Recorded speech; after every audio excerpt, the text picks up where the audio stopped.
Israeli security forces have rounded up over 150 suspects in last week's suicide bombings. Suspects in the suicide bombings. Now, well, here's a hint. Look for the dead guys, and you're probably on the right track. Well, in Buffalo, Wyoming, a truck jackknifed this week, spilling hundreds of sticks of dynamite on the I-90 interstate, though officials noted that there is absolutely no danger as long as you're protected by magic. Yeah, I wish I was protected by magic. All right. And with the Pope in New York City, some of the New York City's greediest and most heartless con men are getting rich selling fake tickets to the Mass in Central Park. Don't I know it? Look at all... Look here. Look at all this. Oh, yeah. Hoping to impress a girl, Kevin Hall, 18 years old, stuck a sawed-off shotgun in his pants and blasted off his genitals. You know, I don't know the girl, but I'm guessing that the stunt didn't work. I've learned that the hard way. In an attempt to reassure critics of the president's Bosnian policy, White House press spokesman Mike McCurry stressed that the administration does not intend that America be the world's policeman. He did acknowledge, however, that the Marines had just pulled over the country of Brazil for speeding.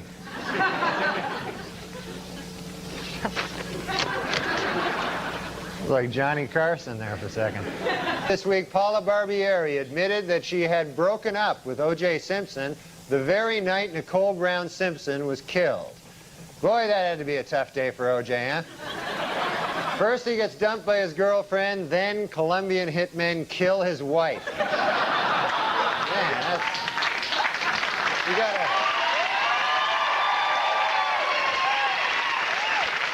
You gotta...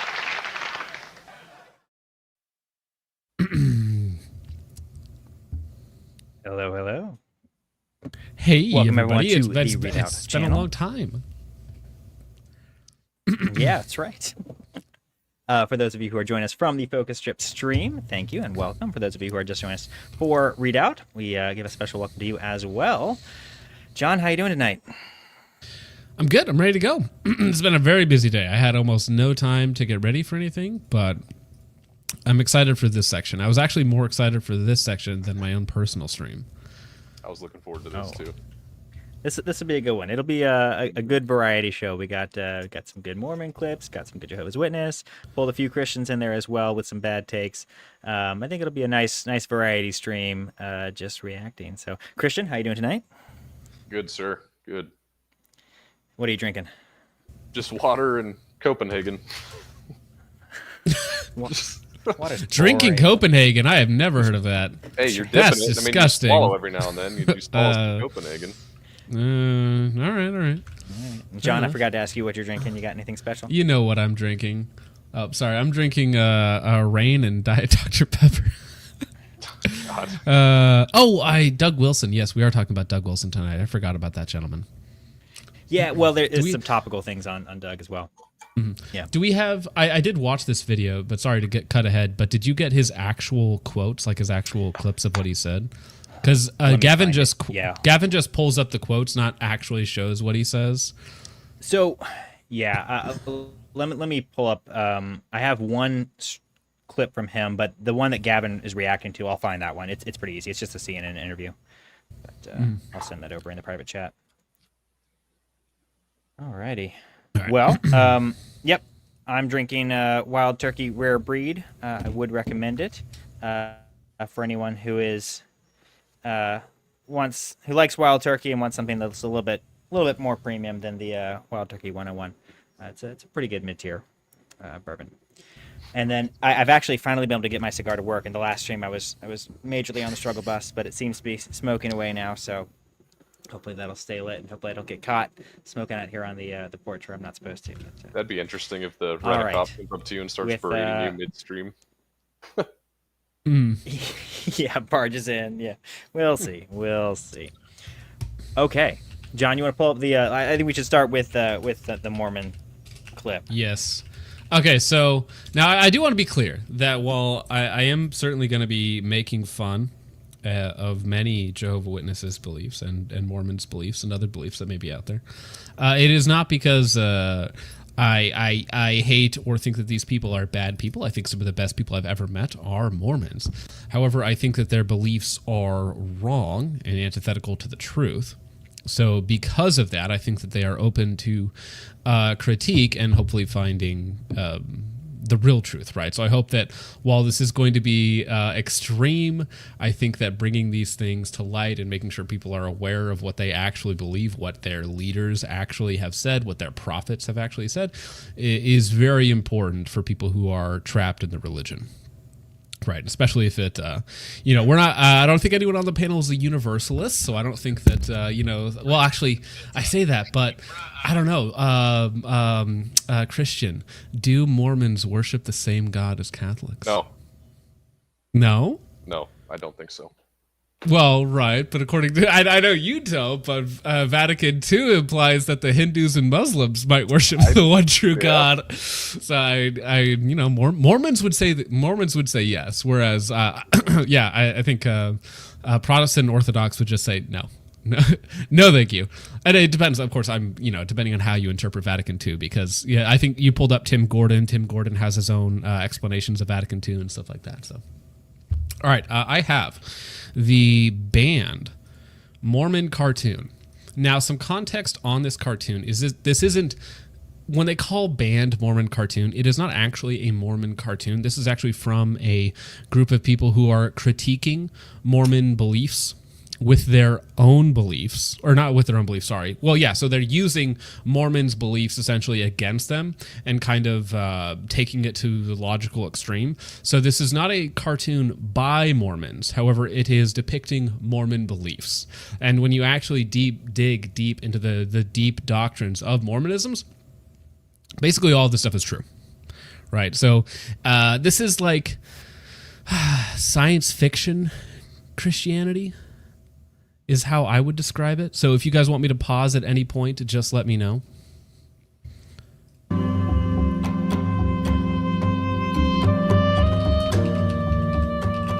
Regardless of its Christian veneer, the basic tenets of Mormonism are in direct conflict with biblical Christianity. The following piece of animation, based directly on actual Mormon publications, highlights these major doctrinal differences. Mormonism teaches that trillions of planets scattered throughout the cosmos are ruled by countless gods who once were human like us. They say that long ago on one of these planets, to an unidentified god and one of his goddess wives, a spirit child named Elohim was conceived. This spirit child was later born to human parents who gave him a physical body. Through obedience to Mormon teaching and death and resurrection. So, in Mormon ontology of God, God was our God in this solar system, I guess you could call it. Maybe? On this planet. Because remember, the Mormon God is from a planet called Kolob. K-O-L-O-B. Kolob. Actually, let me pull up the hymn about this because I have this pulled up as well. So the Mormon God is from a planet called Kolob. And so he was born into a human body on Kolob. And this is official. This is the LDS website, the Church of Jesus Christ. And this is one of their hymns. This is 284. And so it talks about if you could fly away to Kolob, because that's where God was born. And then when he got elevated to the highest realm of the celestial, I forget, because there's 3 different levels to the Mormon heaven. And if you get to the highest realm of the highest realm with your wives, you get to become your own God, which is what our God was once a man and then traveled to this solar system to have spirit babies, which is all of us. And so by procreating with the great intelligence, the spirit babies get to inhabit our temporal human bodies. And so that we can also achieve this level of godhood should we follow all of the Mormon rituals established in the 1830s. Pretty bizarre. How old is that hymn? When was that written? With contemplation, when was it? Arranged by Ralph Vaughn, so 1800s. Okay. And that 1800s. So the whole kolob concepts that from the Book of Abraham, I believe. Well, so you have the Book of Abraham, teaching. You have Doctrines and Covenants, and then you have the actual Book of Mormon. But the Book of Mormon is very short. Right. It's not a particularly long book. But in the Book of Abraham, which is a translation of Egyptian burial plates, right? Or Egyptian scrolls or whatever it was that he had, Egyptian artifacts. And then Doctrines and Covenants, right? And that's their real Bible that they actually care about. And that was, expanded on in the first 20 years or so of Mormonism. Right. And if you actually look, I mean, this is kind of a death knell. A lot of people see it as a death knell to Mormonism. If you actually look at the actual Book of Abraham or the Egyptian papyri that it was supposed to be based off of, it was initially thought to be burned in the Chicago fire, but then it was discovered, or at least part of it was discovered later, that it didn't actually burn, and the translation doesn't match up at all with what they have. Yeah. Mormons will get around that. They'll try to, there's a couple different arguments that they'll make, one of which is that the part that was found is just part of it, but it does seem completely unrelated to everything else that they would say is the Book of Mormon or the Book of Abraham. Mm-hmm. So that's a little bit suspect, or a lot suspect. And the other option is that there's it's a catalyst theory where he saw this papyri, read it, and he was inspired. It was inspired to write something completely different. Yeah. Well, because that's the thing. For a long, long time, they thought that all of the original documents were lost. And like you said, they find that one piece, and it's like, oh no, because at the time, this is in the 1830s, right? There was no. This is pre Rosetta Stone, so they had no way to translate this old Egypt. And at the time, Joseph Smith would have no idea that they were actually doing this over in Egypt. And so he basically made up whatever he wanted. And then later on, when you translate it, it's like, no, this is just Egyptian burial rituals. This has nothing to do with Christianity. This isn't a particularly interesting text. It's just, standard Egyptian burial ritual type stuff. To play slight devil's advocate, according to I'm forgetting his name, but he was a nice guy. He was on Alex O'Connor's show once, but he was talking about how there were some interesting things that Joseph Smith got right in the translation. That, again, considering this is before a lot of the scholarship had really approached it, it is surprising. I don't know about that, because when we're talking about hieroglyphs, and you look at a hieroglyph, and you're like, that's probably that. Right. So it's like, if you get, he got 5% right. It was like, 5%'s not good, bro. Right. It's like, I don't. Yeah. I mean, you have the end of the world prophecy that the world is going to end in 80 years. And then they're like, well, actually, that was the Civil War, right? And then it gets retroactively added to that. But no, this is from a sermon in 1844 where Joseph Smith says, God himself was once as we are now, and is an exalted man, and sits enthroned in yonder heavens. Yeah.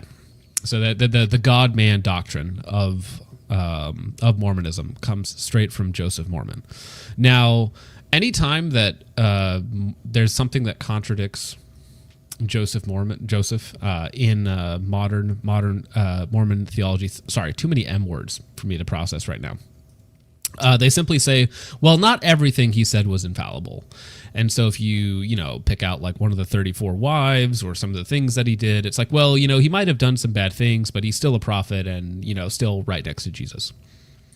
Speaking of Jesus, we're about to get to Jesus in this cartoon. He proved himself worthy and was elevated to godhood as his father before him. Mormons believe that Elohim is their heavenly father, and that he lives with his many goddess wives on a planet near a mysterious star called Kolob.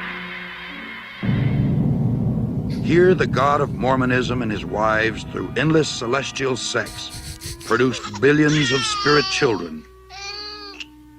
To decide their destiny, the head of the Mormon gods called a great heavenly council meeting. Now, it's important to remember that all these spirit babies were at one point alive, right? So we were all spirits up in the heavens with Elohim, right, in this scenario. And then there was, as they're going to get into, there was a spirit war. And then those of us who did well in the spirit war, and we were on the right side, we got to inhabit white bodies. Those that didn't do so well, they got some of the other races, you know. So yeah. So which it's such a weird theology. It's right. No, we were elevated angelic spirit beings, and then we got sent into a physical mortal realm to re-go through what we already did as spirit beings. And yeah, although I don't know if we'll get into their eschatology at all, but their eschatology is also fascinating. And that there is no hell. There's only outer darkness, which is for apostates and demons, basically. And demons, well, we're also the demons, which is interesting, which we'll get into, because the demons were the spirits who chose to work with Satan, which is one of God's son and Jesus' brother, which we're about to get to. Just to confirm, both of Elohim's eldest sons were... sex is the best kind of sex. Well, I mean, listen, that's the Mormon man's end goal in life, is to have your temple marriage wife for all of eternity. And you can actually, it's funny, in Mormon eschatology, the man calls forth the woman to resurrection at the end when Christ returns again, right? And the man can be sealed to many women. So like if you have a wife that dies and dies and dies and dies and dies, so on and so forth, and you have 20 wives, they are all sealed to you, but a woman can only ever be sealed to one man. So yeah, your end goal is infinite celestial sex with as many hot wives as you can make. Were there. Lucifer and his brother Jesus. A plan was presented to build planet Earth, where the spirit children would be sent to take on mortal bodies and learn good from evil. Lucifer stood and made his bid for becoming savior of this new world. Wanting the glory for himself, he planned to force everyone to become gods. Opposing the idea, the Mormon Jesus suggested giving man his freedom of choice, as on other planets. The vote that followed... What's quite funny is in this retelling, it puts the blame of all evil on earth on Jesus for giving us free will in this case, I guess. Because like, oh no, it's weird too, because yeah, we're already spirit beings in this, because we all exist in this state. Because we're just, and then we're getting weighted to transfer down to earth for some reason, I guess, and inhabit human bodies. But yeah, so Jesus and Satan being brothers. Anytime your theology puts those two figures together, I think it's a little whack. I'm just gonna say it's the same as Gnostics too, in a way, where they equate. You know, Jesus might have been like a false messiah or somebody trying to lead people away, like an agent of the demiurge, right? So it's modern in the sense that it's from the 1800s, right? But it also has older ideas baked into it, and of course that they borrowed a lot from Masonic rituals and whatnot. Approve the proposal of the Mormon Jesus. Actually, this is a funny link as well. So Shadow4 says it's like a religion from someone made for a fantasy novel. There are a huge amount of Mormon fantasy authors, and I think a lot of it stems from, a lot of them, almost all of the big ones are all Mormons. And it comes from this, what is essentially Bible fan fiction, the religion, creates a lot of these fantasy writer situations. That's interesting. Yeah. Yeah. Makes sense. Yeah. Jesus, who would become savior of the planet Earth. Enraged, Lucifer cunningly convinced 1/3 of the spirits destined for Earth to fight with him in revolt. Thus, Lucifer became the devil and his followers the demons. Sent to this world, they would forever be denied bodies of flesh and bone. Those who remained neutral in the battle were cursed to be born with black skin. This is the Mormon explanation for the Negro race. Real, by the way. Real, very true. And remember, it was, even though Joseph Smith and all of the other founding prophets of, this religion, if you want to call it that, banned blacks from being priests or any part of the clergy or whatnot. That got reversed in magically in 1965. They're like, oh, actually, well, they were just silly about that. We're going to reverse that now because we need to update with the times. Come on, man. How convenient. The spirits that fought most valiantly against Lucifer would be born into Mormon families on planet Earth. These would be the lighter-skinned people, or white and delightsome, as the Book of Mormon describes them. Mm-hmm. Early Mormon prophets taught that Elohim and one of his goddess wives came to Earth as Adam and Eve to start the human race. Thousands of years later... Well, this is also part of the man-God doctrine, is that God is Adam. Weird. And Eve is simply one of his wives. Because they're in Mormon theology, there is the concept of the Great Mother, I suppose, but there's many of them rather than just one. But they're not really mentioned other than a means for procreation. That's their entire purpose in this. So there's no powers or no influence that they exert. Merely spirit baby making machines. So in this concept of how we're put onto Earth, I guess. And so Adam is God, and we're gonna get into it. I think it happens in this as well, but God also physically impregnated Mary. I was just about to say theology, the Mary part is pretty wild too. Yeah. Elohim, in human form once again, journeyed to Earth from the starbase Kolob, this time to have sex with the Virgin Mary, in order to provide Jesus with a physical body. After Jesus Christ grew to manhood, he took at least 3 wives, Mary, Martha, and Mary Magdalene. Through these wives, the Mormon Jesus, for whom Joseph Smith claimed direct descent, supposedly fathered a number of children before. Yeah. Joseph Smith, 1800s settler and con man, direct descendant of Jesus of Nazareth. Sorry. Before he was crucified. According to the the starbase Kolob. Remember that Elohim, our God in this solar system, he hangs out on a planet called Kolob because that's where he's originally from, because he was a man as we are and then elevated. So, he just hangs out there, though. This is like his side project. We're like a side gig for him. And so he only checks. He only showed up to give Mary 3 minutes and leave. I guess that's his deal here. It's not my theology, okay? Book of Mormon, after his resurrection, Jesus came to the Americas to preach to the Indians, who the Mormons believe are really Israelites.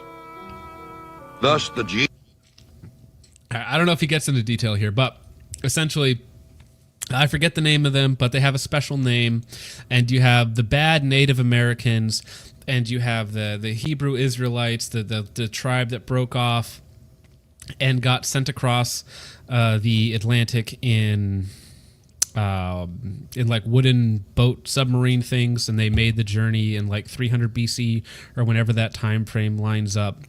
They came across, populated America, and then eventually all got wiped out in a war, except for one of them, I want to say. So I think he's going to get into all that. But yes. And that is the primary story behind the Book of Mormon, I think. I think the Book of Mormon primarily talks about that history.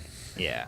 The fiction. It's the fan fiction, historical. Fan fiction, Even though the maps are wrong, and the great 200,000 warrior battle that happened in New York, they allegedly know where it is, but there is no evidence of this 200,000 person battle where every single person died except for one. Which is just that's not how battles work, but where literally 2 sides fight until there is 1 person remaining, that's just not real. And also there's just no archaeological evidence to back that up, because allegedly he's like, no, it happened here at this hill, right here in upstate New York, right there. That's where it happened. Jesus of Mormonism established his church in the Americas as he had in Palestine.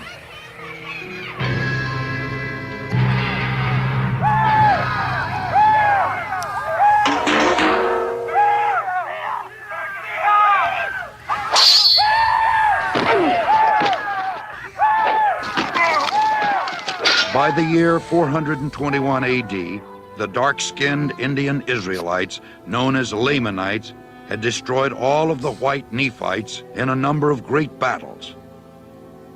The Nephites' records were supposedly written on golden plates and buried by Moroni, the last living Nephite in the hill Cumorah. 1,400 years later, a young treasure seeker named Joseph Smith, who was known for his tall tales, claimed to have uncovered these same gold plates near his home in upstate New York. He is now honored by Mormons as a prophet because he claimed to have had visions from the spirit world in which he was commanded to organize the Mormon Church, because all Christian creeds were an abomination. It was Joseph Smith. Well, yeah, it is important to note that yes, he was a treasure prospector and not very good at it. Not very good at it. Who originated most of these peculiar doctrines, which millions today. Oh, I forgot about Pearl of Great Price. Yes, another fantastic book title.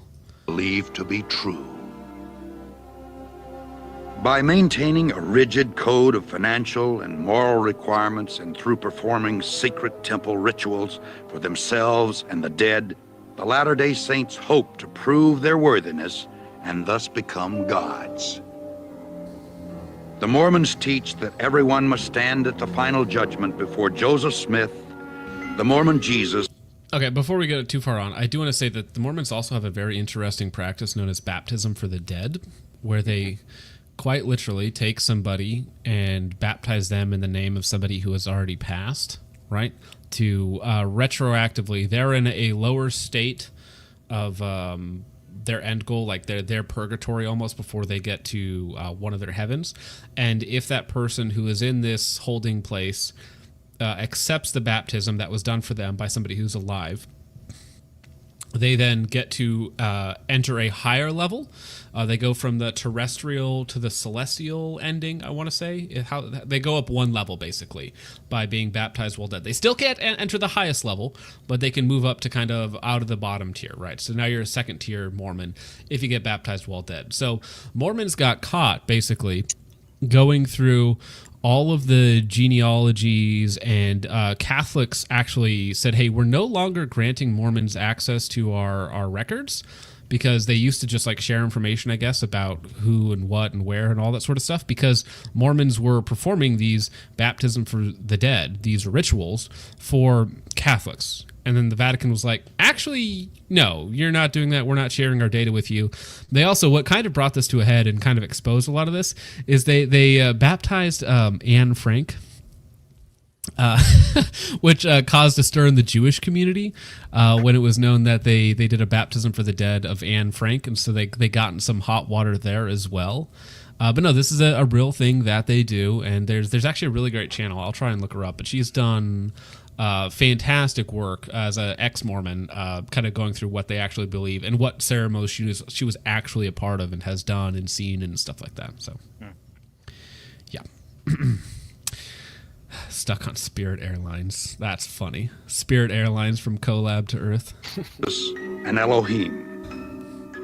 Those Mormons who were sealed in the eternal marriage ceremony expect to become polygamous gods in the celestial kingdom, rule over other planets, and spawn new families throughout eternity. The Mormons thank God for Joseph Smith, who claimed that he had done more for us than any other man, including Jesus Christ. Wow.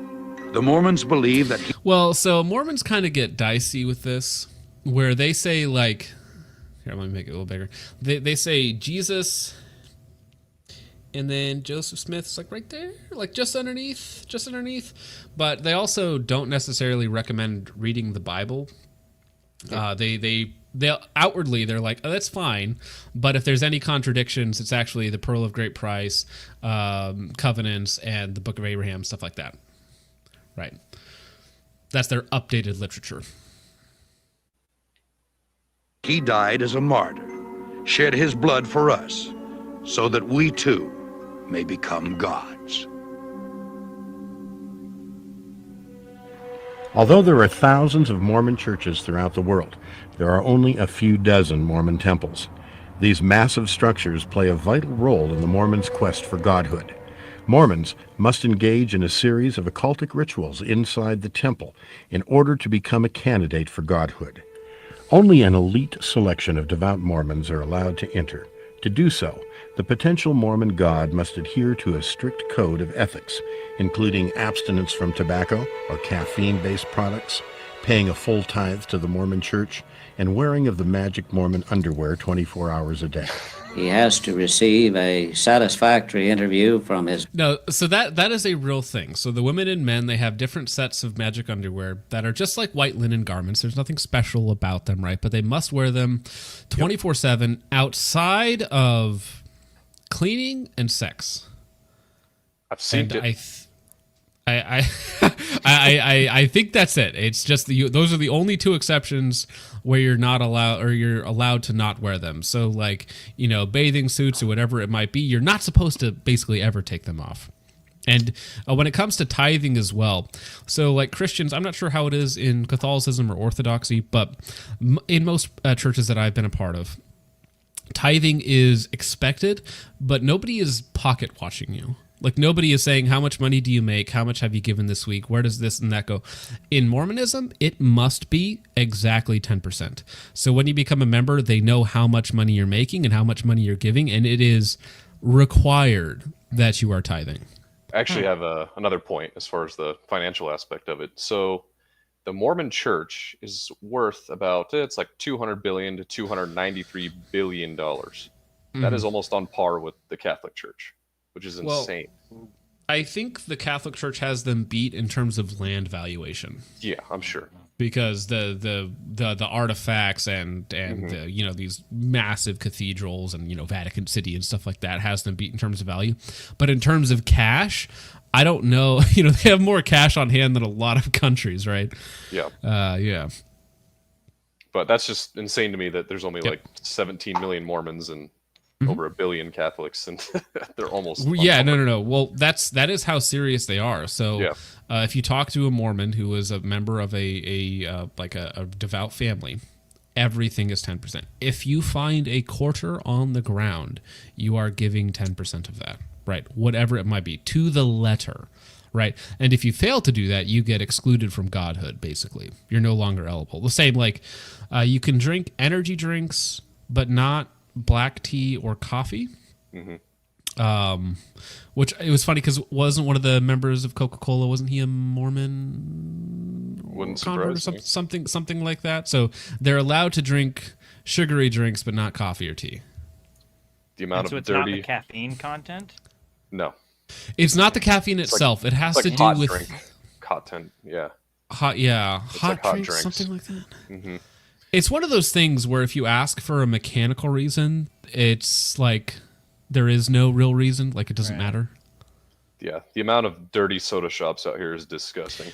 Well, that too. That's one reason why it's a big thing, right? Because you can't have coffee shops, so you have dirty soda. And there's obviously... What is dirty soda? I'm not familiar with that. It's like essentially like virgin soda plus cocktails. cream. Yeah, it's like it's soda plus cream, basically. So like you know how you get coffee drinks and it's like chocolate cream, blah blah blah blah, but you'll have a soda plus a cream and flavor, right? Or plus this and that. That's basically what it is. It's a coffee drink, but instead of coffee, they use soda. Yep. Right. And apparently iced coffee is not okay. So, yeah. But energy drinks are good to go. Dirty sodas everywhere. Crumble Cookie is another one that's big. Hey, that place is there. good, man. All right. Crumble Cookie is disgusting. Okay, so it is disgusting, but it's delicious. I used to have to deliver to Crumble Cookie as an Amazon driver, and every time going in there, I'm like, oh, this is gonna be bad because I'm gonna get something, and it's just it's terrible. Don't read the ingredients. No, dude. Say a side tangent, but the 1,000-calorie cookies are wild. Oh yeah. It's bad. Yeah. They're more like little cakes. They're weird. Yeah, they might as well be cakes.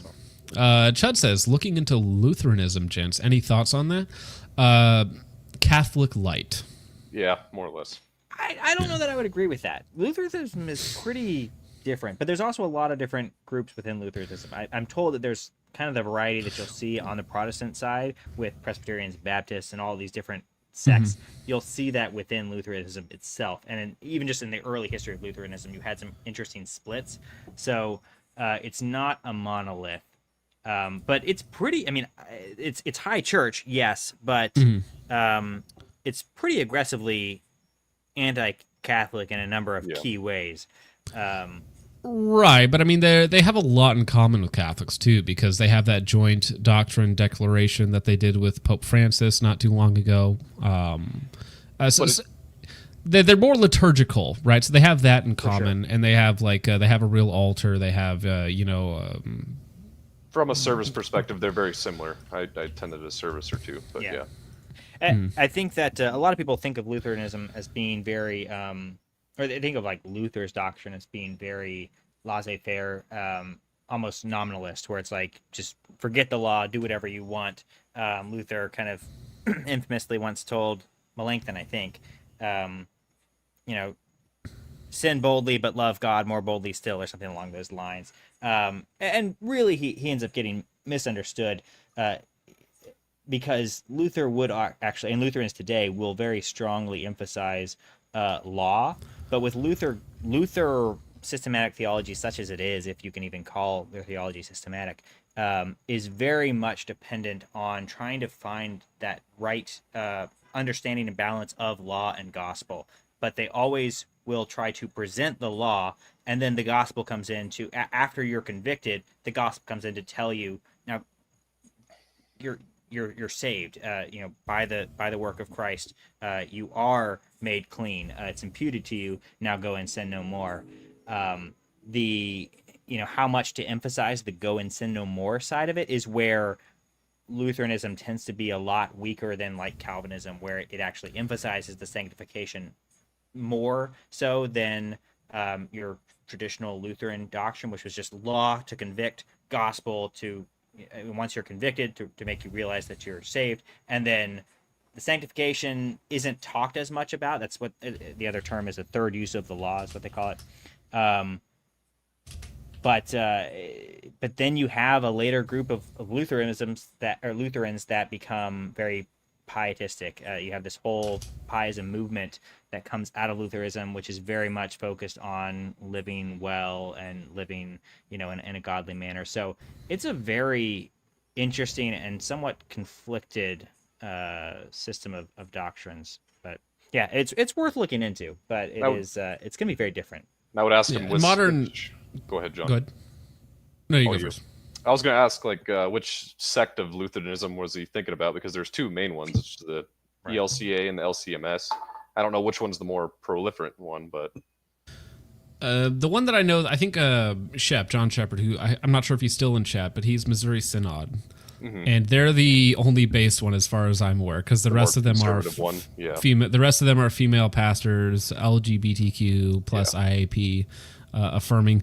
Which one? Semi-auto, was saying, they do like gay story hour and crap like that in their churches, which is mega cringe. Yeah. As bishop, and from his stake president, there he's asked, or she is asked, certain rather penetrating questions about their worthiness, their morality. If he's a full tithe payer, that. So caffeine is not. That's kind of an updated one. So this video came out like 1986 or something like that. So caffeine is not bad. Is the only way that we can be with our Heavenly Father. Otherwise, we could not be in His presence. The motivation for the Mormon. This one here is also, I don't know if they're going to talk on this, but they also, they have a not a no contact order, but a very, a shunning policy, right? Where family members turn on family members, friends turn on friends. If somebody is an apostate, you're not supposed to have any contact with them. By apostate, they mean anyone who isn't Mormon. Correct. Well, apostate specifically, if you were raised Mormon and then fell away from it, like, so I've heard of family members being barred from funerals because they're not practicing Mormons. So the family won't allow other family members to join in the funeral, like when like a father dies or a mother dies or something like that. So they take it to extreme lengths. Mormon male. You'll find that in all kinds of, in any cult will have that kind of thing, but you also see it in the Anabaptist sects. Anything that comes from that Anabaptist stream will tend to have a shunning culture as well, where if you leave, you're banned. No one can associate with you. Requirements is the promise of endless celestial sex, with thousands of goddess wives, along with a personal planet to rule and reign over. However, Mormon males who fail to meet all of the necessary requirements risk being castrated upon their entrance to heaven. So you can see why the temple is so important to the Latter-day Saint, because if he is worthy to go into the temple and there receive the sacred ordinances and covenants and keep them, he can eventually grow into becoming a god himself. Tell me who God the Father is to you. He is like you and I, every human being on the face of the earth. So is he a man? Yes, he is. How did he get to be God? I don't know. Yeah, he's perfect in every way.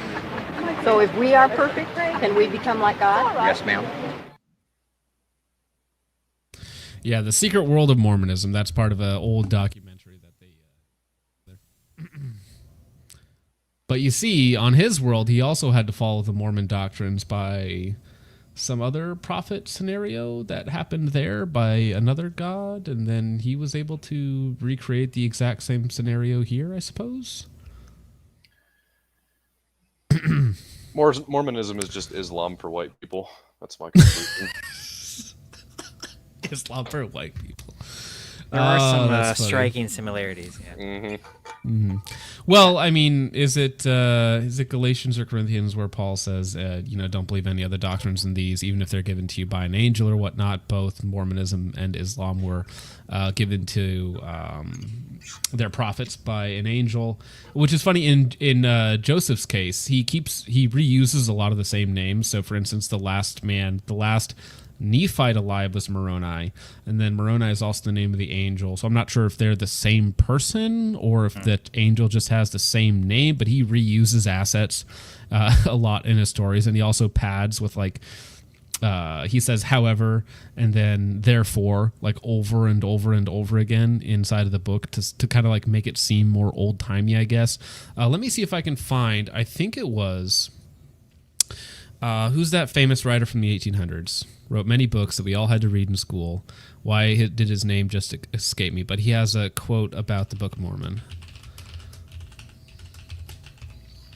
Quote about the Book of Mormon. Talking about Mark Twain? Or Mark Twain. I think it might be Mark Twain. He would be the kind of guy that would comment on the Book of Mormon. So yes, Mark Twain famously described the Book of Mormon as chloroform in print, criticizing its readability and expressing skepticism about its content. All men have heard of the Mormon Bible, but few, except the elect, have seen it or at least taken the trouble to read it. I brought away a copy from Salt Lake. The book is a curiosity to me. It is such a pretentious affair, and yet so slow, so sleepy, such an insipid mess of inspiration. If Joseph Smith composed his book, the act was a miracle.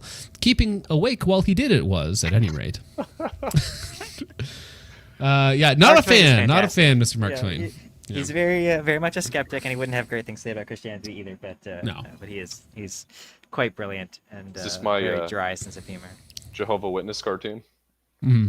Okay. So before we jump into the next thing, I did post in the I pinned a chat with a link to an interview that Alex O'Connor did. So he's an atheist with a Mormon, I think Jacob something. And it was a great interview. It was very informative. I feel a little bad just bashing on a cartoon made by non-Mormons about Mormons. I'm sure that they'll have rebuttals to all these things, but if you want to hear their side of the story, a more sympathetic perspective, I would advise it.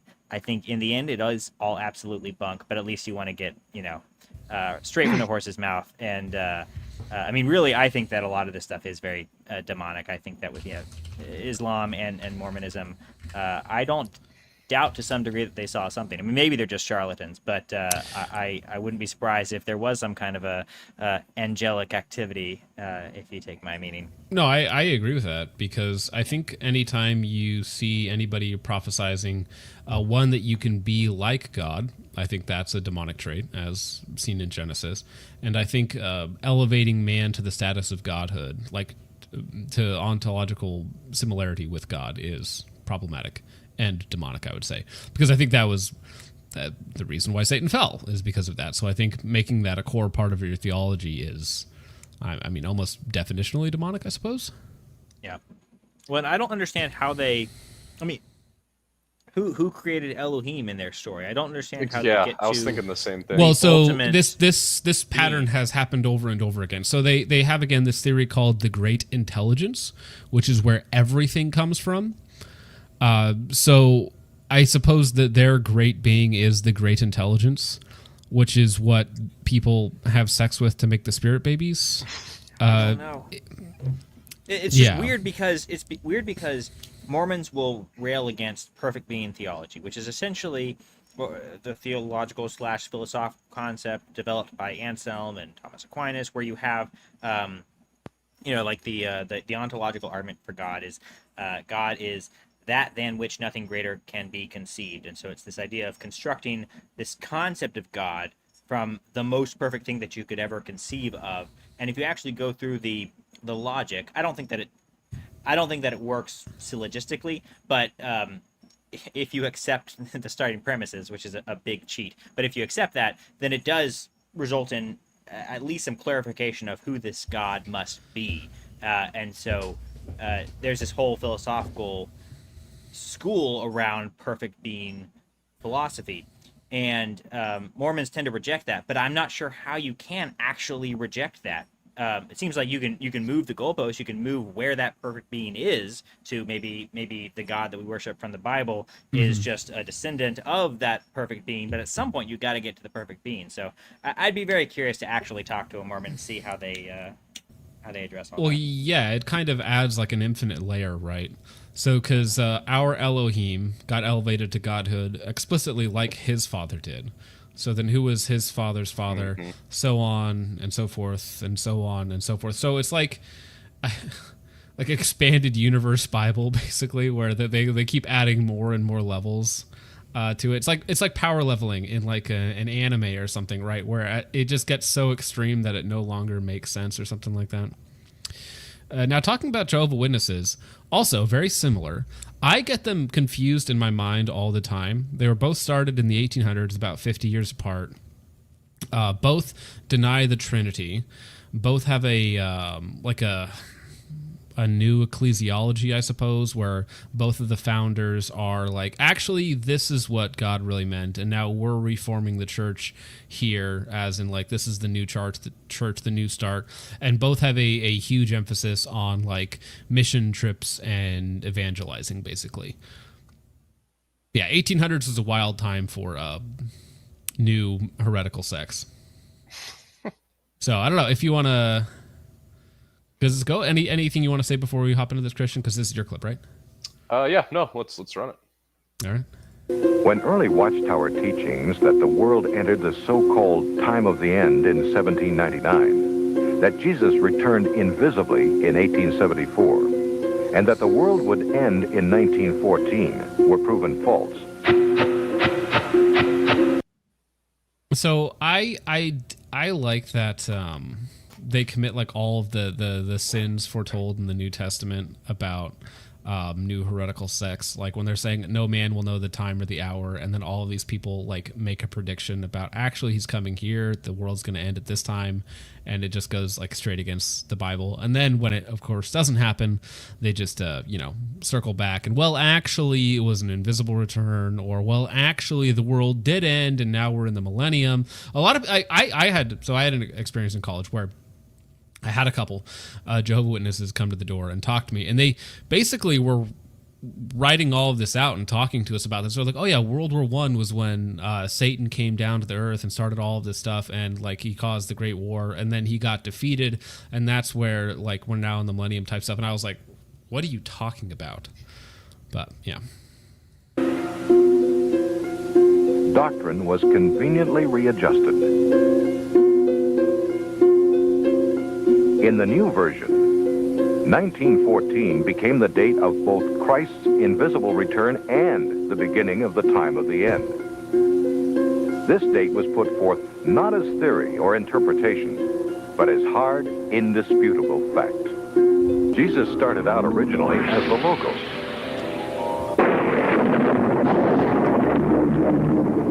Or Michael the Archangel.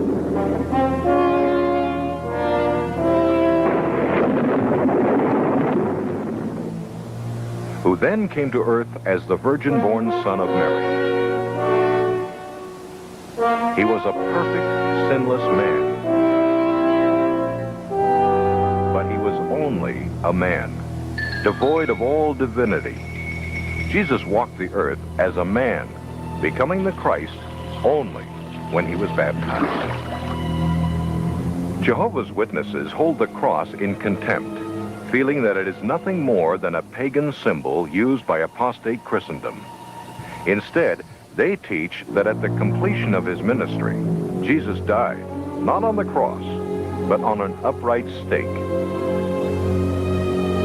Christ's body was then laid in a tomb, where it was disintegrated by God, totally destroyed forever. Jesus was then recreated by the Father.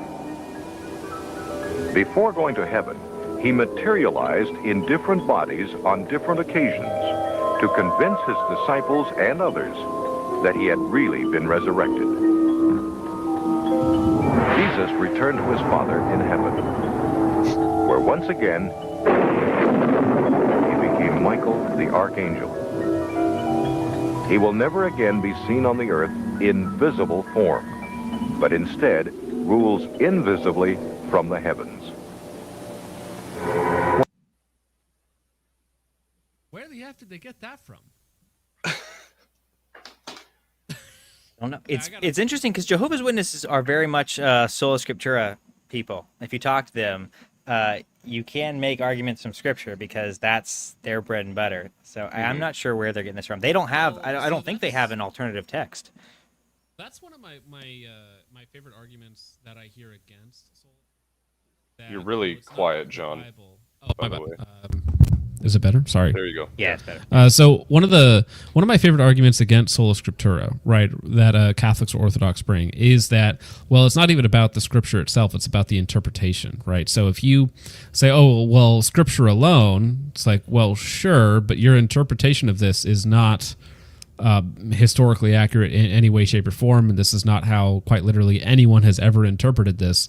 So, sure, you're making a argument based off of scripture, but your interpretation and your paradigm for reading this is just off. Right. So. Yeah, well, I mean, and that's the problem is Jehovah's Witnesses try to interpret scripture completely divorced from the historical interpretations, and that seems to me completely illicit. Yeah, it is. The funny thing is, it is kind of, when we were going back over the debate from last week, one thing that occurred to me is a point that I noticed that the Christie made earlier on, but he never really pushed it, is when he described the Marian dogmas as being contrary to Scripture, what he was trying to say is that they're contrary in the same way that some of these known, accepted false interpretations are contrary. Like, they could also be true. Like, you could interpret it, scripture in the way that Jehovah's Witnesses interpret it, but we all agree that it doesn't make sense. And so he kind of threw that out as that's what he meant by contrary, but he never really pushed it. I would have liked for him to push that farther, because there is a point at which you can't just interpret endlessly. You can't just completely rewrite the meaning of something. It has an actual meaning, and I think that's what he was trying to say in terms of the Marian dogmas, is that that there's just too much extraordinary interpretation going on. Now, the benefit that the Marian dogmas have that makes it completely different from Mormonism, Jehovah's Witness doctrine, is that it's very, very old and can be traced back about as far as a number of other doctrines, and so that's where it has a lot more grounds. But yeah, trying to understand what the text actually means and accepting that there is an actual meaning that's there, even if you can't fully understand it, is an important presupposition that you really have to just accept that there is an actual meaning. Because I mean, the postmodernist perspective is that there isn't any actual meaning. It's all just what you bring to the table. That is, what it really means. There's no objective truth at all. Right. So yeah, I just looked it up. This is on JehovahWitness.org. So this is like their own teachings. I would imagine this is theirs, not somebody spoofing it. But so they're conflating Michael the Archangel with Thessalonians 4:16, where it says that Jesus will descend from heaven with a commanding call with an archangel's voice. So they're conflating Michael the Archangel with a single New Testament revelation or a New Testament citation. It's like, well, Michael the Archangel, Jesus returns with the archangel's voice. Therefore, Jesus is Michael the Archangel. It's like, okay. And, they have like some creative interpretations of Daniel as well and the Archangel. But yeah, it seems like they're just conflating it. And again, this is another thing where I don't see any... How do I say this? I don't see any like mechanical reason to believe any of the stuff, and it's also not stated. And pretty explicitly, Christ said that he would return, not as Michael the Archangel. So I'm not sure. The problem is when you quote mine and you grab a few things and you like line up the dots on your whiteboard with the twain with the red string, right? And then you just have to ignore all of the other passages, though. So it's not even like a holistic interpretation. It is just, well, look at these two things that line up. Therefore, this is true, without taking a look at everything else. There's a question that's brought up because the whole passage around no one knowing the day or the hour, and the fact that we're supposed to be constantly expectant of Christ's return is my biggest reason for not being on board with post-millennial thought when it comes to eschatology. Where do you guys stand on post-millennialism? Have you looked into that very much? Post-millennialism as in we're already in the millennium, or well, what do you mean by? So both amillennial and post. So there's three kind of general views when it comes to eschatology. There's premillennialism, amillennialism, and postmillennialism, and those are actually separate from. There's another rubric or another way of looking at eschatology, looking at Revelation that can sort of be superimposed over these three different views, and so eschatology gets really confusing. And even in terms of what the millennium means in terms of Revelation, there's a lot of different ways to look at interpreting Revelation. But in terms of those three views, premillennialism, amillennialism, and then postmillennialism, the amillennials and postmillennials both tend to think that we are in the last days. However, postmillennials tend to think that Christ's return will come after basically Christendom is established here on earth. And so they see the spreading of the gospel to the ends of the earth and the conversion of a good many people, if not the majority of the earth, as being a prerequisite for Christ's return. And so it seems to me that it takes away from the idea that Christ could come back at any moment, because unless there are ways you could assume that spreading the gospel to the ends of the earth simply means if every nation has some representatives who are Christians, then it's been spread to the ends of the earth. So then Christ could come. We could already be at that point. But depending on how you look at it, it definitely seems like we're probably not there, and therefore I don't know how we should be expectant of Christ's imminent return, which it seems very clear in the gospel that we should be. And even the first century Christians were expectant of Christ's return imminently. And I don't know how you square that with a post-millennial perspective. So I like a lot of post-millennialists. Doug Wilson is a famous post-millennialist, and I like a lot of the stuff that he says. But I tend to fall in the amillennial perspective, which means that, yes, we're living in the last days, Christ could come back at any moment, and there's a number of other kind of key interpretations that come into that. But yeah, that's my biggest issue with postmillennialist thought, is that it does seem to take away from the imminence of Christ's return. Yeah, I mean, I suppose that is down to the interpretation of ends of the earth then, right? Does that mean that simply the gospel has reached every people group? Or because I know some people that are trying to, amastatize the eschaton or whatever it's called, where they're physically trying to reach the last like unreached people groups to like physically bring about the end times, and that's just stupid bunk stuff. Well, they tend to see ends of the earth as being a language barrier. Like as long as you've reached the last linguistically different people group, then that's what would bring about the end times, versus some people look at it more as borders. There's different ways of looking at it. Mm.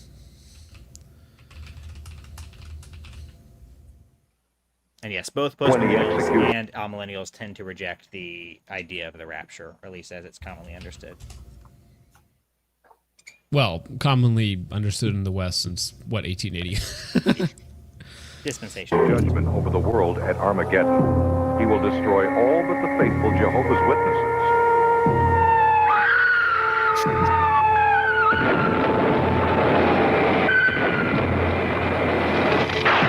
All right, taking out L.A. and New York is kind of base, though, not going to lie.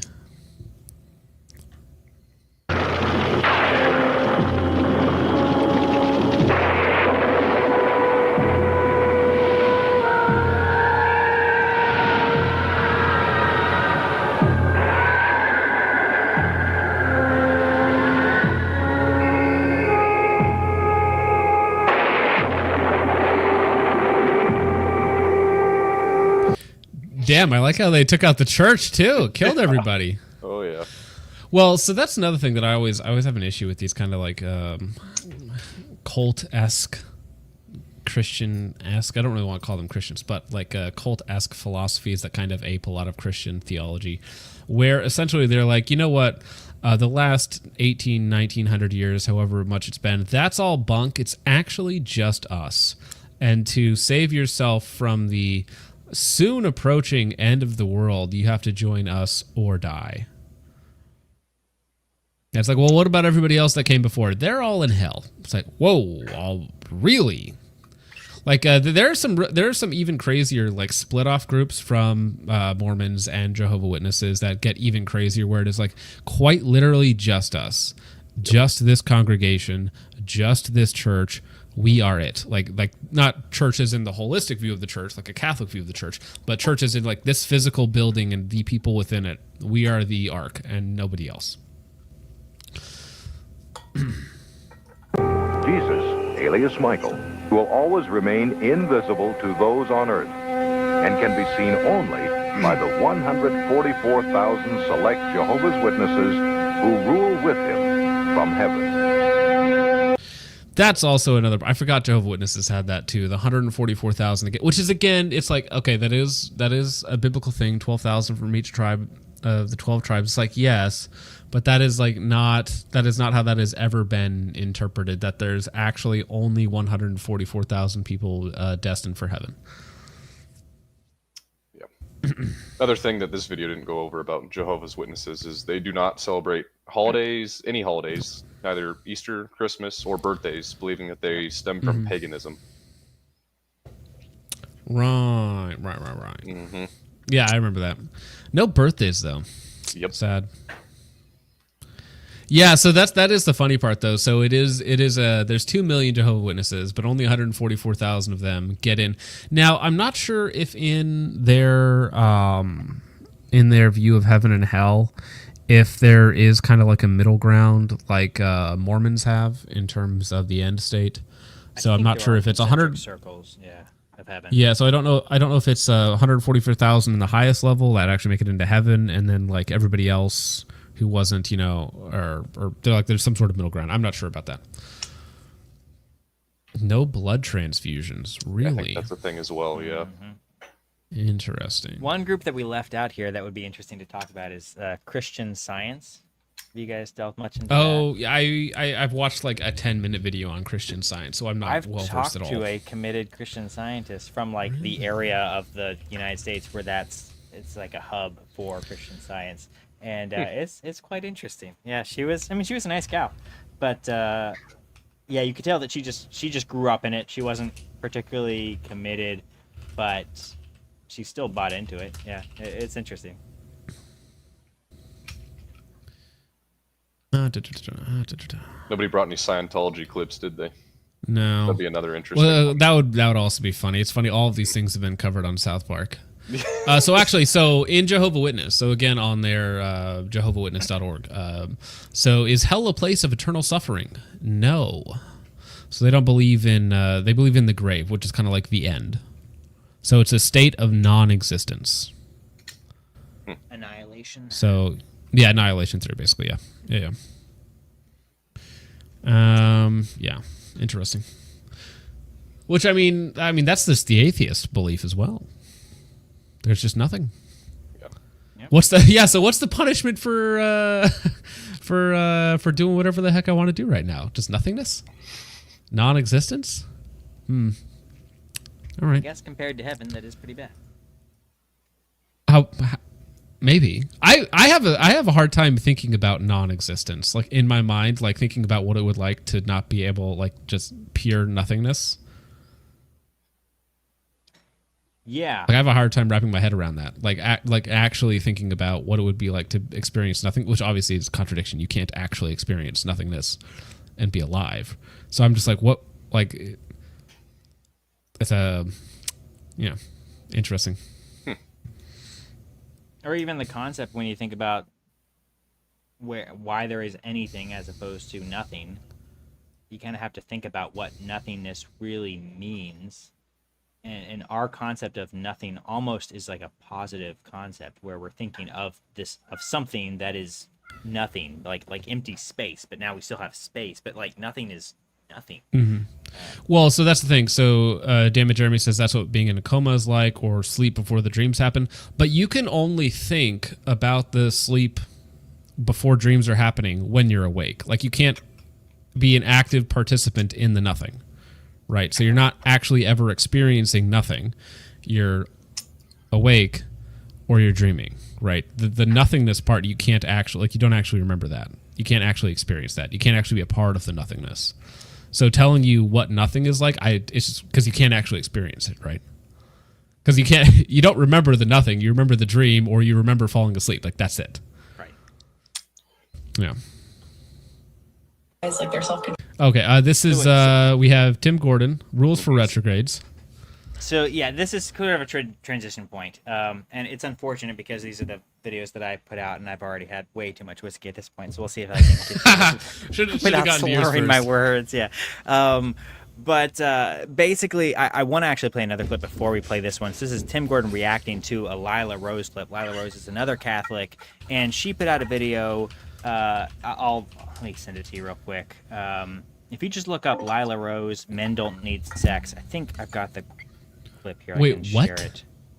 So, Men Don't Need Sex. Actually, it's funny. I actually watched Andrew Wilson and already talk about this on that show that he has with Jake. So yeah, I do know what you're talking about. Okay. So yeah, there were a couple topical things this week. There was Gavin Ortland put out a video on Doug Wilson that I thought Gavin just had a really bad take. And I mean, Doug Wilson's a controversial figure, but Gavin's take on Doug I thought was totally unfair. And then Tim Gordon put out this video on a clip from Lila Rose, and there's ways that you could read Lila Rose's video as being not great, but I thought Tim Gordon's take was totally unfair as well. So there were just like some bad takes that I thought, I don't know, they just made me mad while trying to watch them. I was like, well, what's the point of having a theology show if you can't address these theology takes that make you mad? So well, can I I'll give my take on Lila Rose. This is just bait. Like it's a short clip. It is designed to get views. It is designed to get interaction. So it's clipped in a way to have no context and to be rage bait. So I am sure if you had a real conversation with her, she would have a more eloquent take. But yeah, I mean, this is I don't. How rude can I be? This is like a couple women prattling, and this is the most exciting moments of their prattling. Fair enough. All right. I'll talk about Father Mike. Roll the clip. Well, yeah. So we'll start it with a little female thirst trap. Can we all talk about Father Mike Schmitz? I showed him to a girlfriend who's not Catholic, and she's like, "When's mass?" What about the man needing sex? That's just a cultural narrative that basically says men are like animals and they have to be able to do this sexual thing, otherwise they're going to go crazy. And the reality is there's whole vocations that are celibate. And these are virile men, men's men. Some of the most masculine of men I know are priests. We need food. We need air to breathe. We don't need sex. It's a gift of coming together, and it's designed to bring life into the world. I think the sexiest thing about a guy is like their self-control. And my husband has amazing self-control. So after baby number 4, when we started practicing NFP, it was like we couldn't do it sometimes when we wanted to. And that kind of made things a little steamier, like not gonna lie. It's hard on him too, don't get me wrong. People will say, well, oh, do you just do other things for your husband? Of course the answer is no, because they're Catholic, but Well, that's if they're a good Catholic, I suppose. But yeah, what a weird topic for it's like, first off, let's talk strangely about this priest, and you know, who's looks like a good looking man, works out a lot, and yeah, and then ending with oh, do I do sexual favors for my husband? yes, I can understand the frustration with the way it was clipped, but play Tim Gordon's take on it now. Okay, let's do Tim Gordon, because I can imagine exactly what he's going to say. It's exactly. It's going to be mild disgust the entire time, which yes. I think they're clipping it to be provocative. Yes. Bringing life. Sexiest thing about a guy is like their self-control. And my husband has... And that's not the sexiest thing about a guy. It's No. self-control. That is such a, thank you for saying that. Was the one thing I forgot to respond to. Go off. I like the fact that men are men, that they're, they can be edgy and a little bit wild, not like in a non-virtuous way, but it's like, that's, again, this is the feminization of the men. It's this sort of stuff that women put out there that some betas, they listen to. They're like, oh, is it self-control? This is what begets the milady guys. And the guys that show up on dates with flowers and that write poetry and wear baby backpacks and like don't tell their wives no. It's because they're listening to women like this that are like this. Men writing poetry and showing it with flowers is very sexy and very masculine. Don't let anyone tell you otherwise. I think that there is, somebody described, there's kind of like a thirds to masculinity. So I think that people, like men, should be well-read and artistic, but not to a feminine level, right? Because it's masculine to have knowledge about these topics, to read poetry, writing poetry, or to do kind things for other people. That is actually a positive masculine virtue. Now, I get it in the other direction where they take it so far. And it's like, well, I dote on my wife and I never tell her no, and I'm really soft-spoken, and we're just gonna do this. I get that. You gotta have the courage of convictions. You gotta be definitive, but I don't understand. So this whole take, the way this video starts about self-control not being sexy, I don't understand what he's saying at all. I think that she is absolutely right that self-control, I don't know if it's the most sexy thing about a guy, but self-control is an incredibly important aspect of masculinity. It's an essential masculine element. And I don't think that deserves to be thrown under the bus at all. You can pick on other parts of the Lila Rose video, but self-control is key. And I mean, yes, married men should have sex all the time. Absolutely, hands down, no disagreement there. And clearly that's, I think Lila Rose would agree as well. But, and yes, you should have, so putting that aside, self-control is key regardless of whether we're talking about just sex stuff, anything else. Self-control, being able to control your animal instincts, that's a big reason why we have marriage in the first place, is because we're limiting ourselves to one woman rather than just pursuing all of our base desires, whether that's sexy or not. It is, but it's also just a core element of masculinity, and that does not deserve to be thrown under the bus. So I don't understand why that I don't know, threw Tim off. It just doesn't make any sense to me. I think it's the context of the self-control in terms of they're framing self-control as like less sex, which listen, every incel in the chat right now it must have a ton of self-control, okay? But I think what is actually sexy in manhood is stoicism and discipline. And the females are using self-control as purely about a sexual thing, which is kind of strange for a Catholic women to be talking about that in that context, I suppose, on a podcast. I find that strange. But I think stoicism, which means basically discipline through hardship, right? I think that is a incredibly attractive characteristic for all men to have. But it's not just like sexual self-control. Right, yeah. Because, I mean, as to Tim Gordon's point, and whatever female that he's conversing to, men being men of action, his wife, men being men of action is also very attractive, like being able to do, right? And but so, even in that context, you have to be able to do it all. Control of your actions. If you're not in control of your actions, if you're just flying off the handle, then that's extremely emasculine. I mean, that's emasculating. You'll put yourself in all kinds of bad situations. So, well, some would say that's feminine. Yeah, well, exactly. Yeah, exactly. So I just, I don't know. It just felt like a bad take. I feel like I want to finish this stuff, but I feel like they're almost talking past each other because. Yeah. Self-control, I think it's because the way the women are framing it is purely in a sexual context, as if like the sex in and of itself is bad, right? So it's like, well, we have self-control for sex and that's manly, but I think self-control and discipline goes through all areas of life, not just like sex. And Tim's like, what are you talking about? Like sex is like a needed.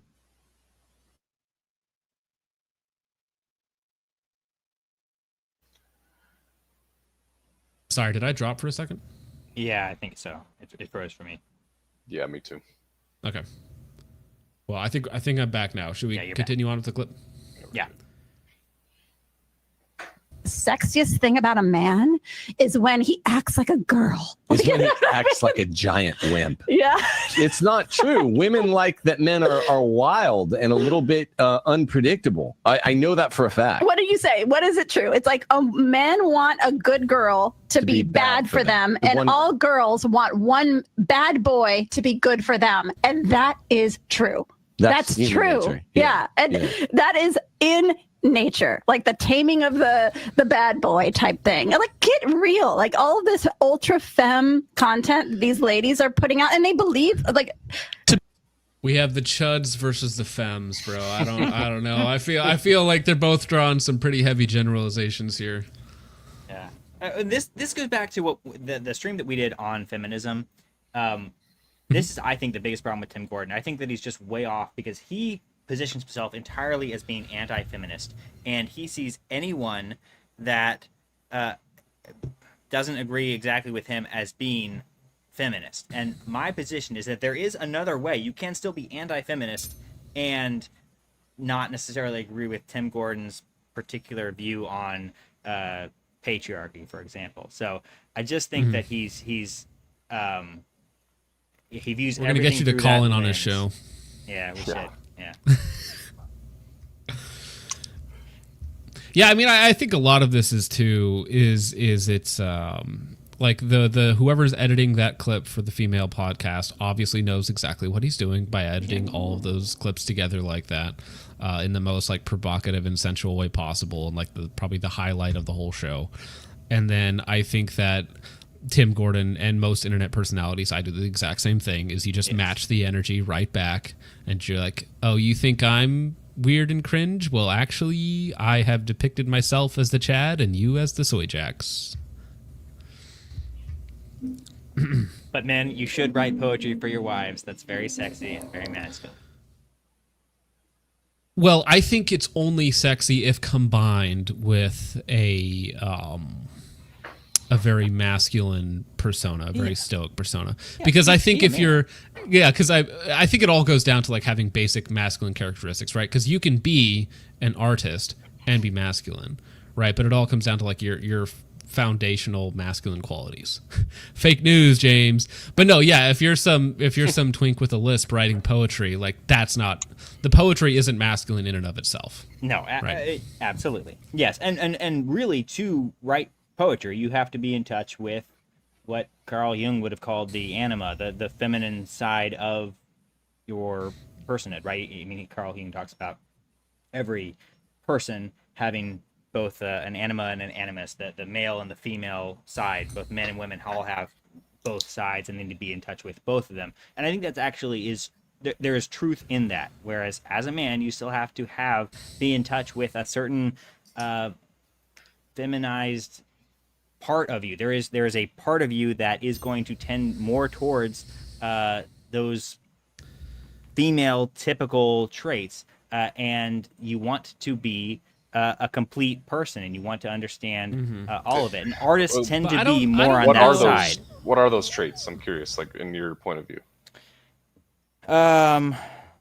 I guess more the nurturing side. I mean, more the empathy side. That tends to be a feminine trait. I mean, with artistry, that's the biggest part is. I would have a problem with just the wording of like getting in touch with your feminized I know. side. So the wording is off there. I think. I get that. That sounds gay, because that's the problem. Is like, oh guys, you need to be feminized. I'd be like, whoa, calm down. Right. I'm down. Like it's just that language.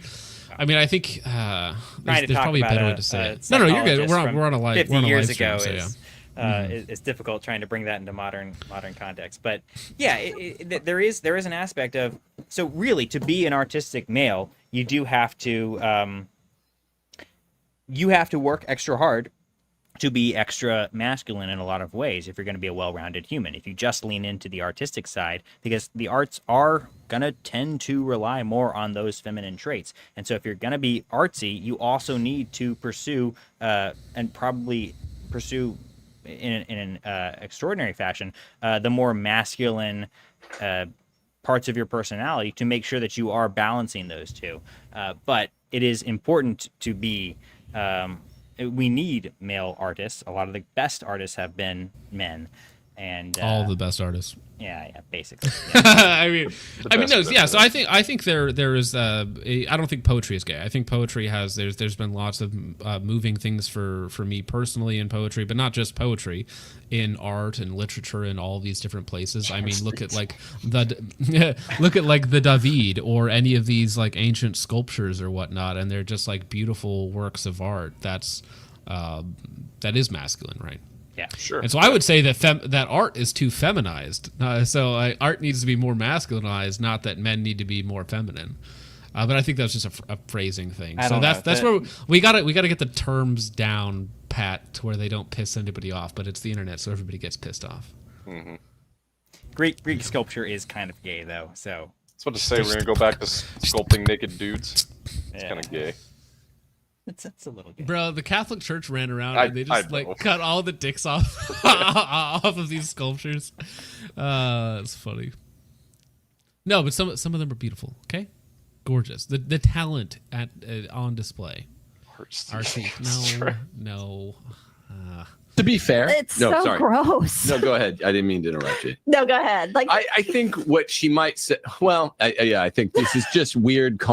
Constipated Catholic nerdette Nancy Drew schoolgirl fantasy about a priest. It's really weird. It's like Mormon fantasies, like Catholic e-girl fantasies. It gets really weird and sort of dorky, but sort of too much, sort of not enough, sort of too much.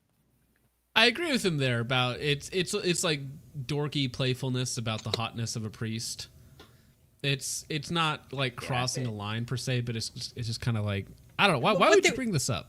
Their intent was good. They're trying. I mean, I'm not even a fan of the celibate priesthood, but if you were a fan of it, it seems like you would want people to promote priesthood as being a masculine. I mean, sexy is the wrong term, and that is kind of the problem with their clip. Is they're trying to position priesthood or celibacy as being sexy, and it's like, well, you're kind of that's what they were saying too. Is like, at that point. They equated priesthood and sexual self-control as like that's the sexiest thing a man can do, right? And that's a problem, right? Because if you're talking about sex and celibacy in the same sentence, you're probably missing the point. But they're just using the word sexy as cool, and so it poorly said, sure, but if you were in favor of the celibate priesthood, then I think the message they're trying to convey is probably a fair message. Now, I'm not in favor of the celibate priesthood, but I do think that being able to control your base instincts is a pretty masculine thing. Yeah. Well, I mean, yeah, self-control, stoicism, that sort of thing, being in charge of your emotions. It's a biblical concept. It's a masculine concept. Yeah, and being unpredictable, great. But you got to be in control of yourself even when you're unpredictable. Other people don't need to know what you're going to do. Your wife doesn't necessarily need to know what you're going to do, but they need to know that you are in control of yourself. Yeah, people like the man of action, right? The man who can do things. But most people are not attracted to pure chaos, right? There has to be an actual purpose behind it. Some people are, but those people are psychopaths that just enjoy chaos for chaos sakes. Well, I didn't say that, chatter.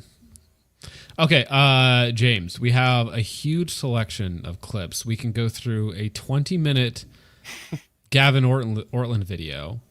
No, it's only the first 3 minutes. Response. Okay. The first 3 minutes, the Gavin Ortland one, are what we should start with. Although before we do that, actually, we should play the CNN interview that I posted in the private chat. So that's what Gavin is responding to. Oh, I got it. Oh, 32 minutes long. No. Bro, I have to sleep. Is it? It shouldn't be. Did I put the wrong video? What makes this community here in Moscow so unique? This one's 32 minutes long, bro. No, there should be just a cut of the interview. I thought there was like 5 minutes. Okay. Well. Yeah, and it looks like this is the cut down version of it too. Oh, darn. Let's see. Is there a clip? Because I know that Gavin, because I did watch that Gavin clip where I think he uses like the C word to describe women and other things. It's about like foul language and whatnot from Doug Wilson. Yeah. Let me find the shorter version here. Let's see. You don't need sleep. Do it another night. Yeah, Logan, he's in your neck of the woods. You need to do a live interview of us. Sam Shamu. Yes, we could take a look at a Sham Shamu short on Jehovah Witness. Jehovah Witness. Actually, I kind of want to watch this real fast, since we just talked about Jehovah Witness while you're looking that up. Is that okay, James? Yeah, go for it. Yeah. Right. The Godhead. Trinity today and say three persons. To me, God is not three persons. Why? Well, because saying three persons is like there's three gods. Why? Because three persons is three different persons, correct? What does it have to do with being in person? Because you're saying three persons, but God is unlike creation, right? Correct. God is creator. So if he's creator and he's infinitely complex, you're assuming that if God is three persons, that's three separate gods, just because you are using your frame of reference, meaning you're a human being, you're one person, I'm another person, so we're two human beings. But we're created. We're physical and finite. That doesn't necessarily apply to God. God is unlike creation. So how do you know the one God cannot be one God eternally existing as three persons? I see God as God. When he appears, how does he appear? Okay, so what do you mean appear? Like in Daniel 7, here we have two distinct figures. I beheld till the thrones, notice thrones plural, right? Yes, sir. Were cast down, and the Ancient of Days did sit. So here's this figure called Ancient of Days, and he sat. And he appears visibly because he has a garment, whose garment was white as snow. And he has hair, and he has a head. Look, the hair of his head like the pure wool. It says his throne. So he only sits on one throne, right? Correct. But Daniel saw thrones, more than one. So whoever this figure is, he only sits on one throne. Now here, I'm going to show you who this figure is not in a minute, but pay attention. Daniel sees thrones. He sees this elderly figure. How do we know that? Because he's got white hair, who's wearing a white garment, and he's very old. He's called Ancient of Days, and he sits on a throne. Same chapter, Daniel 7, 13 and 14. Now you're going to do math for me. You're going to count for me. So it said thrones, right? Plural? Yes. So one of the thrones is occupied by who? It says Ancient of Days and his throne, right? Yes. But then if you read verse 10 carefully, everyone else is standing. They're not seated. Now watch here. I saw in the night visions, is Daniel 7, 13, 14. Same chapter. And behold, one like the Son of Man. Now here's another figure. Came with the clouds of heaven. But he came to who? Came to who? Ancient of Days. So they're not the same entity, right? Understood. And they brought him near him. So they're two, right? Correct. Now, who is the Son of Man? Well, he also rules, because it says it was given him, this Son of Man, dominion, glory, and a kingdom. So he's a king with a kingdom, which means he has a throne. That all people, nations, and languages should serve him. His dominion is an everlasting dominion, which shall not pass away, and his kingdom that which shall not be destroyed. Now, I'm going to show you who that Son of Man is according to Jesus. Mark 14, 61, 62. But he held his peace and answered nothing. nothing. So far with me, right? Yes, sir. Again, the high priest asked him and said unto him, art thou the Christ, the Son of the Blessed? Jesus said, I am. Now notice, you shall see the Son of Man sitting on the right hand of power and coming with the clouds of heaven. So Jesus said, he's the Son of Man that will come in the clouds of heaven. He's referring to Daniel 7, 13 and 14. So who's the Ancient of Days? Well, that would be God Almighty, correct? God the Father, right? Okay. Ancient of Days is God the Father, and he sits on the throne. And we're like the Son of Man who comes on the clouds, and he sits next to the Ancient of Days. So that's two. You believe about the Godhead. Trinitarians say three persons. To me, God is. Yeah, Trinitarian theology is one of the most complex issues and hardest to actually wrap around as a human, that most analogies simply fail to fully encapsulate. Like the simple graphs are probably the easiest way to approach it, but then when you dive into like biblical theology and whatnot, I think the Trinity in the Old Testament is actually probably the easiest place to fully explain it, like Isaiah 63, where it very explicitly it talks about God the Son and mentions the Holy Spirit, like right one after the other. So I think, the Old Testament is probably the easiest way to get it from. That Daniel passage is really fascinating, and if you watch the Alex O'Connor and David Wood debate, that's a key passage they talk about, and he goes through the argument very well about how you have this one figure who's clearly the Ancient of Days, clearly the Lord, capital L, capital O, capital R, capital D, Yahweh in the Old Testament, and then you have this other figure that's called the Son of Man that's clearly elevated to a godlike status in that same passage, and then Christ later clearly refers to himself as being the Son of Man, which is just another way of basically saying human. Even in the Old Testament, if you read Son of Man, it basically would have just read as human. And so when Christ is the only person in the New Testament that calls himself Son of Man, the disciples don't call him Son of Man, even in the epistles. And so that's a term that he would use to describe himself. And it's clear that Christ is referring back to that Daniel passage. And anyway, so it's a very interesting argument for the deity of Christ. But what I thought was interesting about that particular passage, because this is a big thing when it comes to arguing with Jehovah's Witnesses. I've done this a little bit with some JWs when they came around. But they'll argue about Christ and about Christ having never claimed to be God in the same way that Muslims will give you the same spiel. And what I think is interesting is they start with this concept of persons. The Trinitarian formula describes God as being three persons. And he says three persons sounds like three gods. But I think a lot of people don't realize the etymology of the word person. Person comes from an older Greek word, I believe, that essentially persona, it referred more to like a mask, like an actor's mask. If you look at old Greek theater arts, where you'd have the happy mask and the sad mask, and so you have these masks that actors would use. That's more probably where the word persona comes from, is some derivative of that concept. And the first person to apply it to God was Tertullian. And in many ways, Tertullian coined the modern understanding of the word person as referring to people as we now use the term.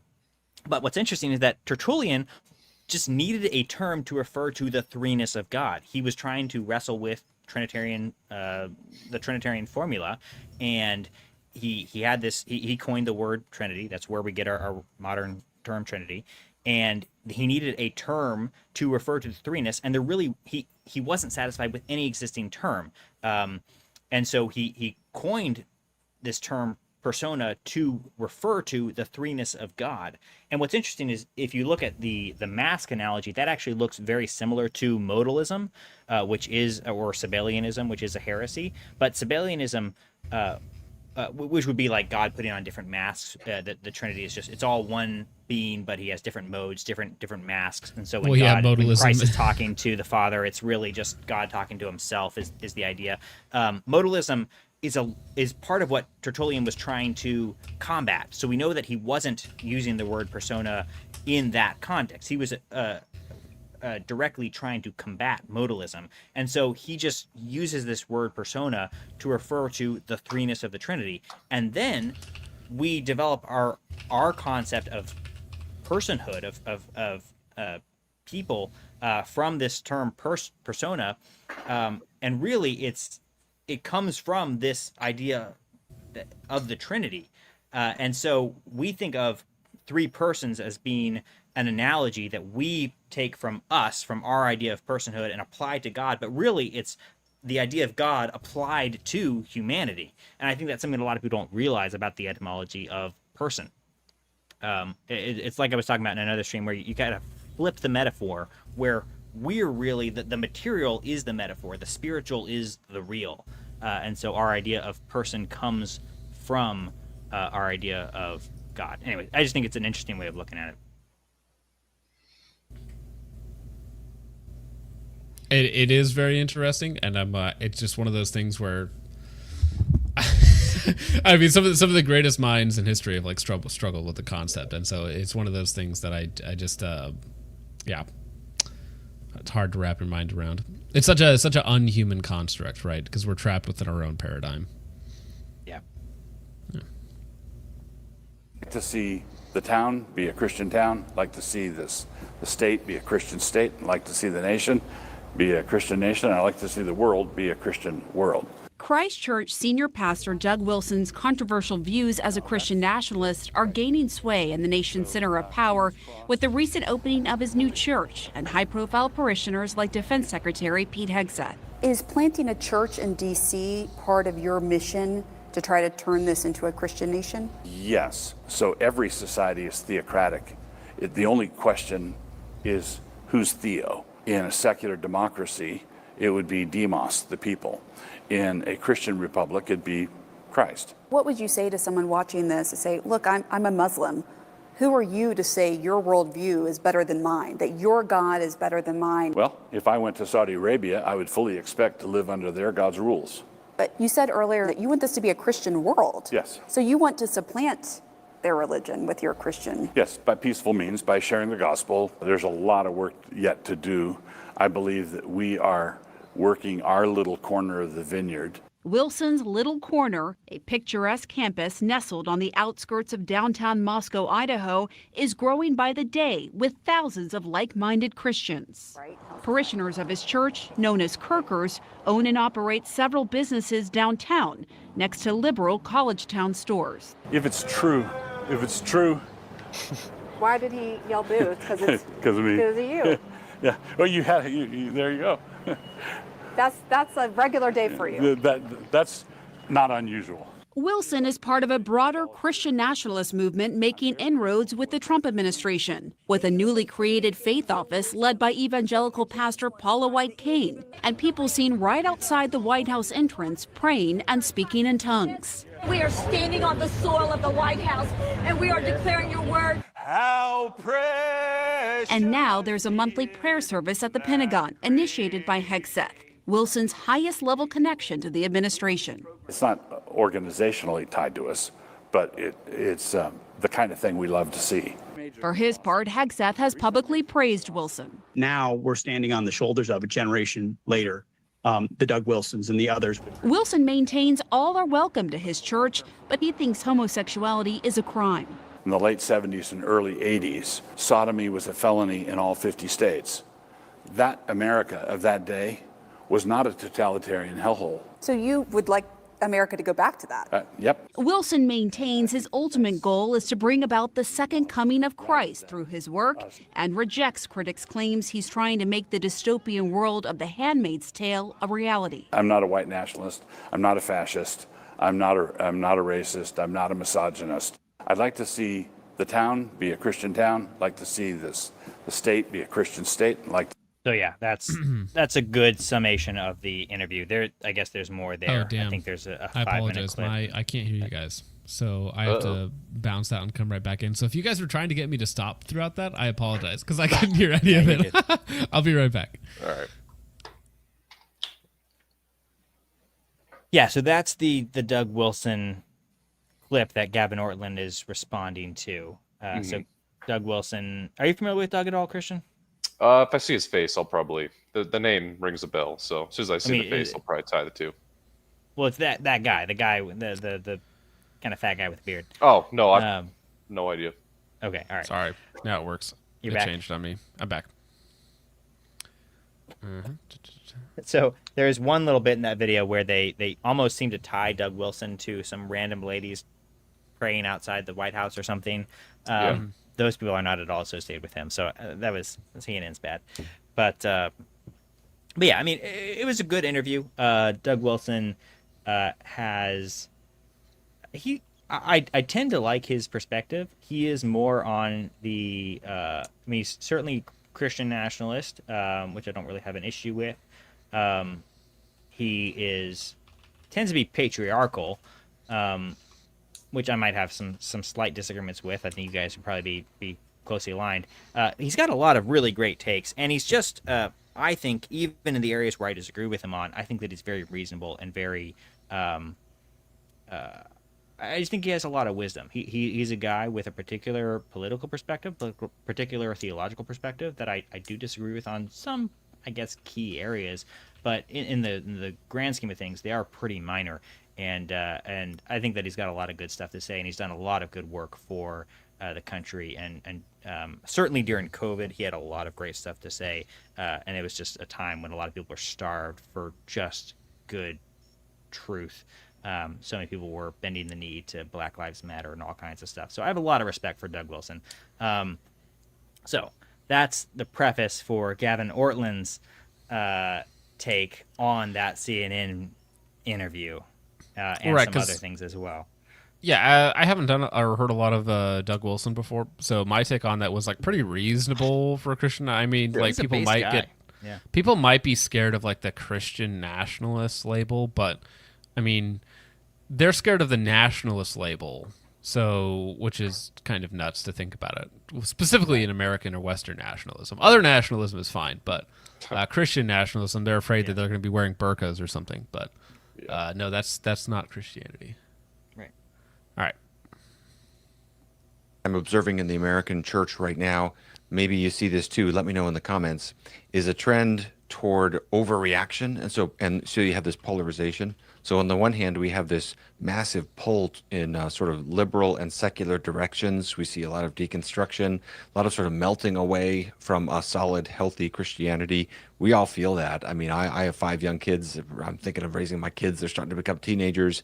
We feel this. We feel the sense of alarm at just where the world is at, and there's so much that goes into that. And we're also, many of us are sort of exasperated with soft, accommodating forms of Christianity that don't have a backbone and aren't really standing against unhealthy trends and speaking the truth. People want courage right now, and that's good. But then, and this is the human nature and how we sometimes react to one problem by falling into another one, there's also these alarming tendencies and extremes bubbling up in conservative spaces as well. Am I alone in this? Do you see this? And I'm concerned about this. I think about this all the time, maybe every day. This comes up in some way or another. I want to give my life to spreading the gospel, to communicating the beauty of Christ right now. So it's worth thinking about anything that is going to detract us from that. And I'm seeing a lot of things bubbling up on the conservative side of things that are very troubling. The one that I want to talk about in this video is speech and an increase of more extreme speech, ungodly speech, and the normalizing of this. This is very serious because the way we speak to each other, online, on the internet, and then in the broader culture, this is a very serious matter. This has been on my mind lately because CNN did a recent segment on Doug Wilson, who's a pastor in Idaho, who has a very, very much a growing influence right now in certain circles. And there were lots of concerning aspects to this interview, such as the idea of wanting to repeal the 19th Amendment, which granted women the right to vote. That came up from from one of his fellow pastors, and then Wilson defended this position in a follow-up, framing it as a matter of household voting. And then another concern is just speech, particularly speech about women. Unfortunately, this has been a... Wilson uses derogatory terms for women, including harpies, crones, lumberjack dykes. That's a creative one. Twinkies in tight tops, and waifs with manga eyes, and small-breasted biddies. It's great. Like, it's very funny, and Wilson is very creative, and he really likes to put time into the words that he uses. Wait. Sorry. Maybe I missed this.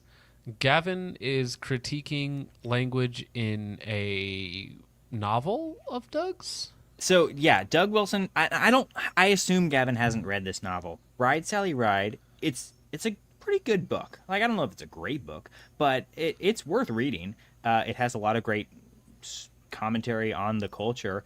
I'm not even sure. It came out in 2020. I don't know when he wrote it, but it's rather prophetic. And I mean, I'd recommend it. It's a good book. It's a short book. It's like a 6-hour audiobook. And yes, it's about a sex robot, but he's not at all endorsing any illicit sexual behavior. It's just good fiction that has a sexual component to it, because I mean, sex is one of the major themes of life that any good fiction will include some sexual element, in the same way that, you know, death and sex are like the two major literary themes. And so any good fiction is going to include some part of that, just to keep people interested, if nothing else, because that's what our lives revolve around.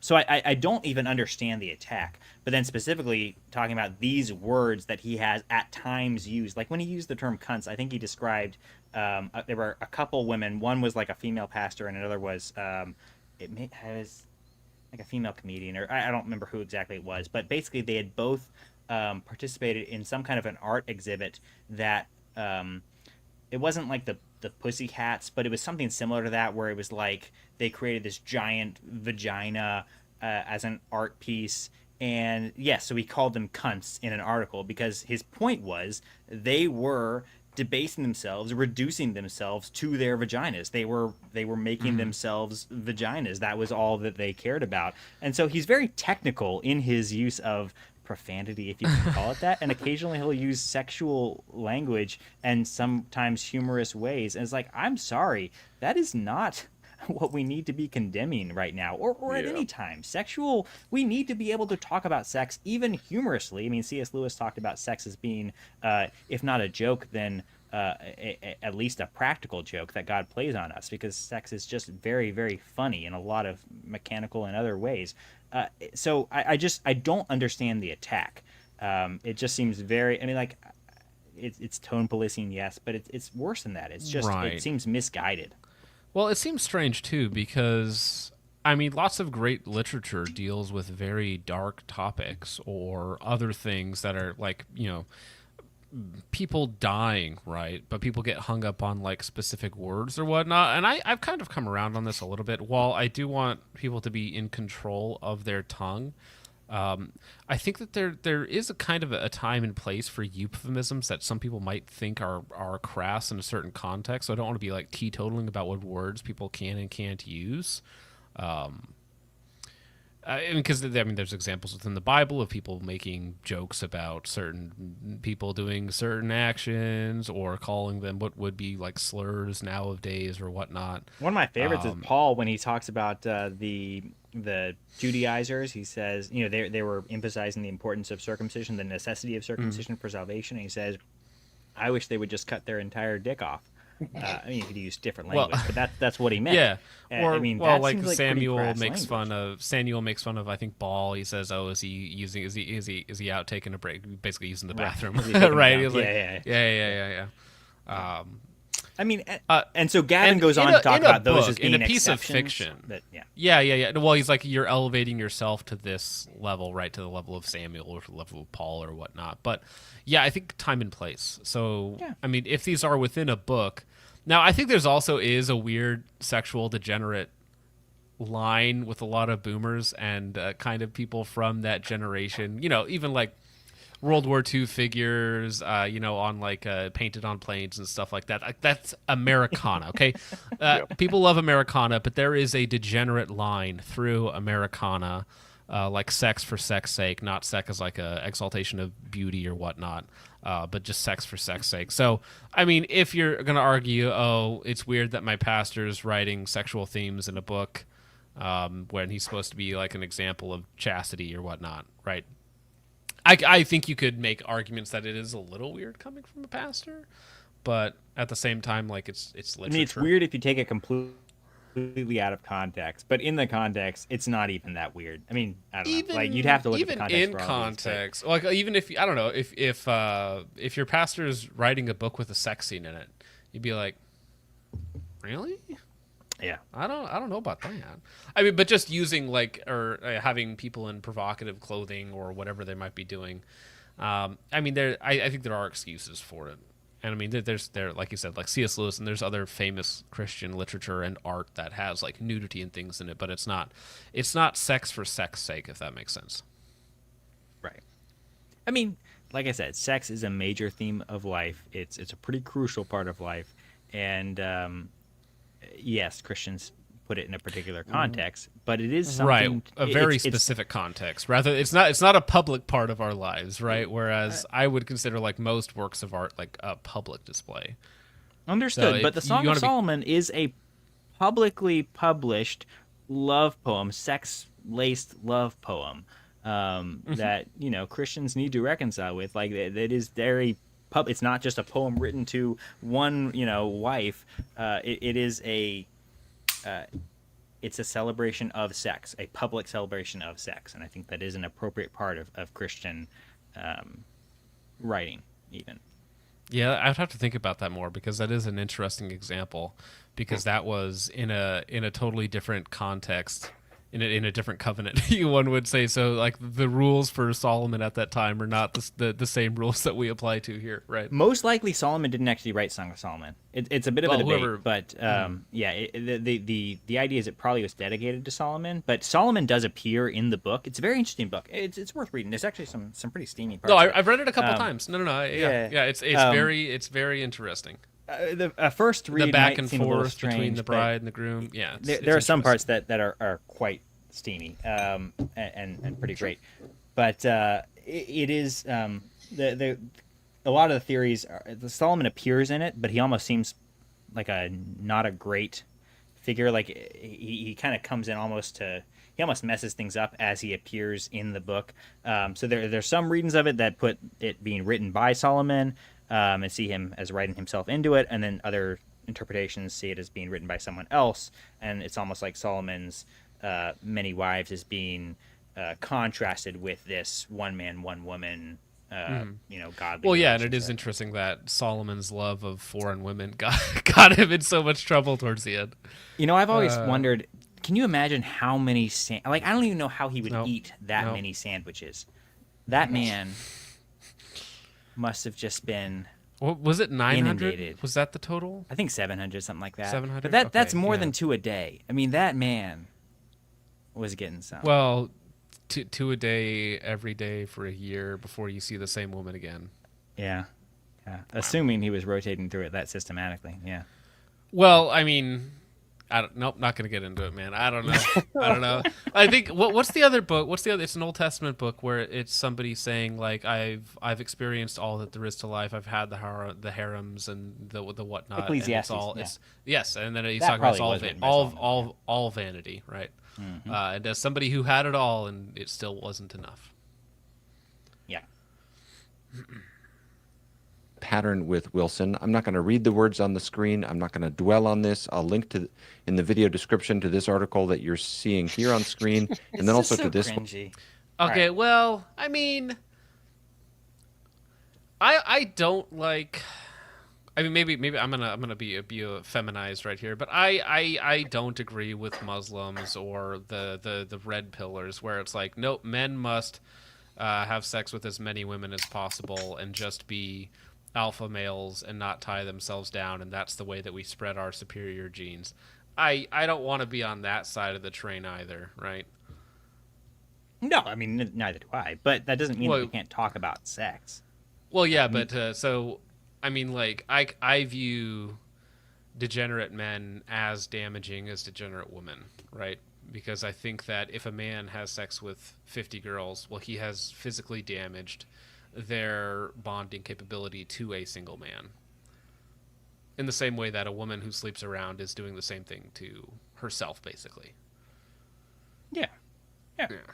What is this quote? I haven't actually read this one. He obsesses over women's breasts, claims women were made to make the sandwiches based. Which is funny. That's probably a joke, which is fine. I'm sure it's funny to make. Yeah.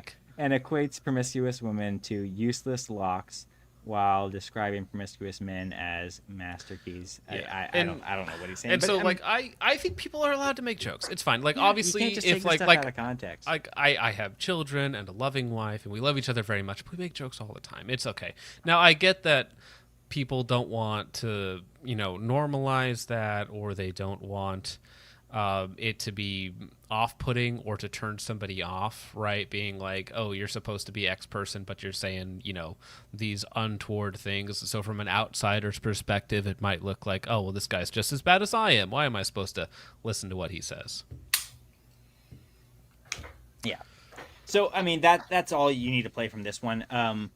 I did want to show one of my favorite Doug Wilson videos. And I don't know if we can get through the whole thing. It's like an 8-minute video, but it's well worth watching. We should go ahead and pin the link in the chat. But it's the one on nuisance lust. Yeah, is this it? Mm-hmm. Yes. This is a fantastic Doug Wilson take. This is from like 4 years ago. But I really like this video. I think that he is dead on balls accurate. To quote my cousin Penny. All right, ready? Maybe speed it up. The put kind it of on like 1.5. I did. I put it on 1 1/4. Men who can learn to see this sin rightly, including these delights of sexual lust being advertised by herpes on heels. No, this. Wait, sorry, I just got that. Herpes on heels. This is an imaginary Christian couple assembled as a composite from various counseling situations. Dear Tony, thanks for the email and the follow-up phone call.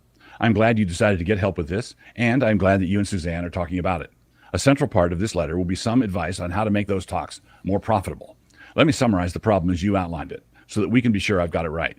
Your marriage is solid. You think the world is Suzanne, and she of you. Your sex life is robust, and you love your family. Your wife does not doubt your Christian commitments at all. At the same time, from time to time, you are distracted by various lusts. Not the XXX stuff, nothing hardcore or marriage-threatening, but enough to hurt your wife significantly whenever you stumble or you try to talk with her about it. Whenever you talk about it, because you are confessing having fallen into some sin, you are in the doghouse, and the talks are not productive. Whenever you are trying to anticipate a problem, she doesn't understand what you are talking about at all and cannot comprehend why you would be bringing it up. Does this sum up the situation reasonably well? If it does, it may help you in knowing that you are not the lone weirdo. A lot of Christian husbands are in this situation. Now, what I'm going to explain to you does not fall under the heading of lighten up, it's not that bad. Rather, it is lighten up or it is going to get really bad. What you are dealing with could be called nuisance lust. At the same time, unaddressed porn can be a marriage destroyer, and nothing I'm going to say here should be taken as minimizing the impact of infidelity in marriage, whether actual infidelity or computer-induced fantasy infidelity. The thing to learn is how to turn away from unedifying stuff in a way that does not churn up nuisance lusts inside, in a way that makes things worse. Christian husbands have to learn how to stop trying to put out these fires with buckets of gasoline. There is a form of lust that is more a function of your relationship to the protective laws that you've created than it is about your relationship to another woman's body. It even works this way with God's law, Romans 3:20, Romans 5:20. But with God's law, you're not allowed to give yourself a pass as a way of getting around this problem. The way to deal with the law that God laid down is by turning to Christ. That is one of the ways the law was designed to work. But the same principle we learn about God's law and our justification also applies to our own laws and our sanctification. We must learn to use them as a reason to turn to Christ for grace and wisdom, and not to use them as a source of spiritual power in themselves. I'm talking here about the fences around the law that we tend to build for ourselves, thinking that rules can fix these things. Well, they don't. Your laws can't bring the power for godliness and sanctification any more than God's law can bring justification. The divine law is a schoolmaster that makes us aware of our need for grace. Your house laws for your use of the family computer don't have any more sanctifying power than God's law does, right? How could they? Paul would not have known the wretchedness of his sin if the law had not said, do not covet. Remember that the centerpiece of that commandment was the reminder not to covet your neighbor's wife, Exodus 20:17. Your lusts are the hornet's nest, and God's law is the stick that whacks it. This is done so that we will turn to Christ. But for some reason, we think that after we've turned to Christ, we can grow in sanctification by whittling some extra sticks of our own for whacking the remainders of that hornet's nest.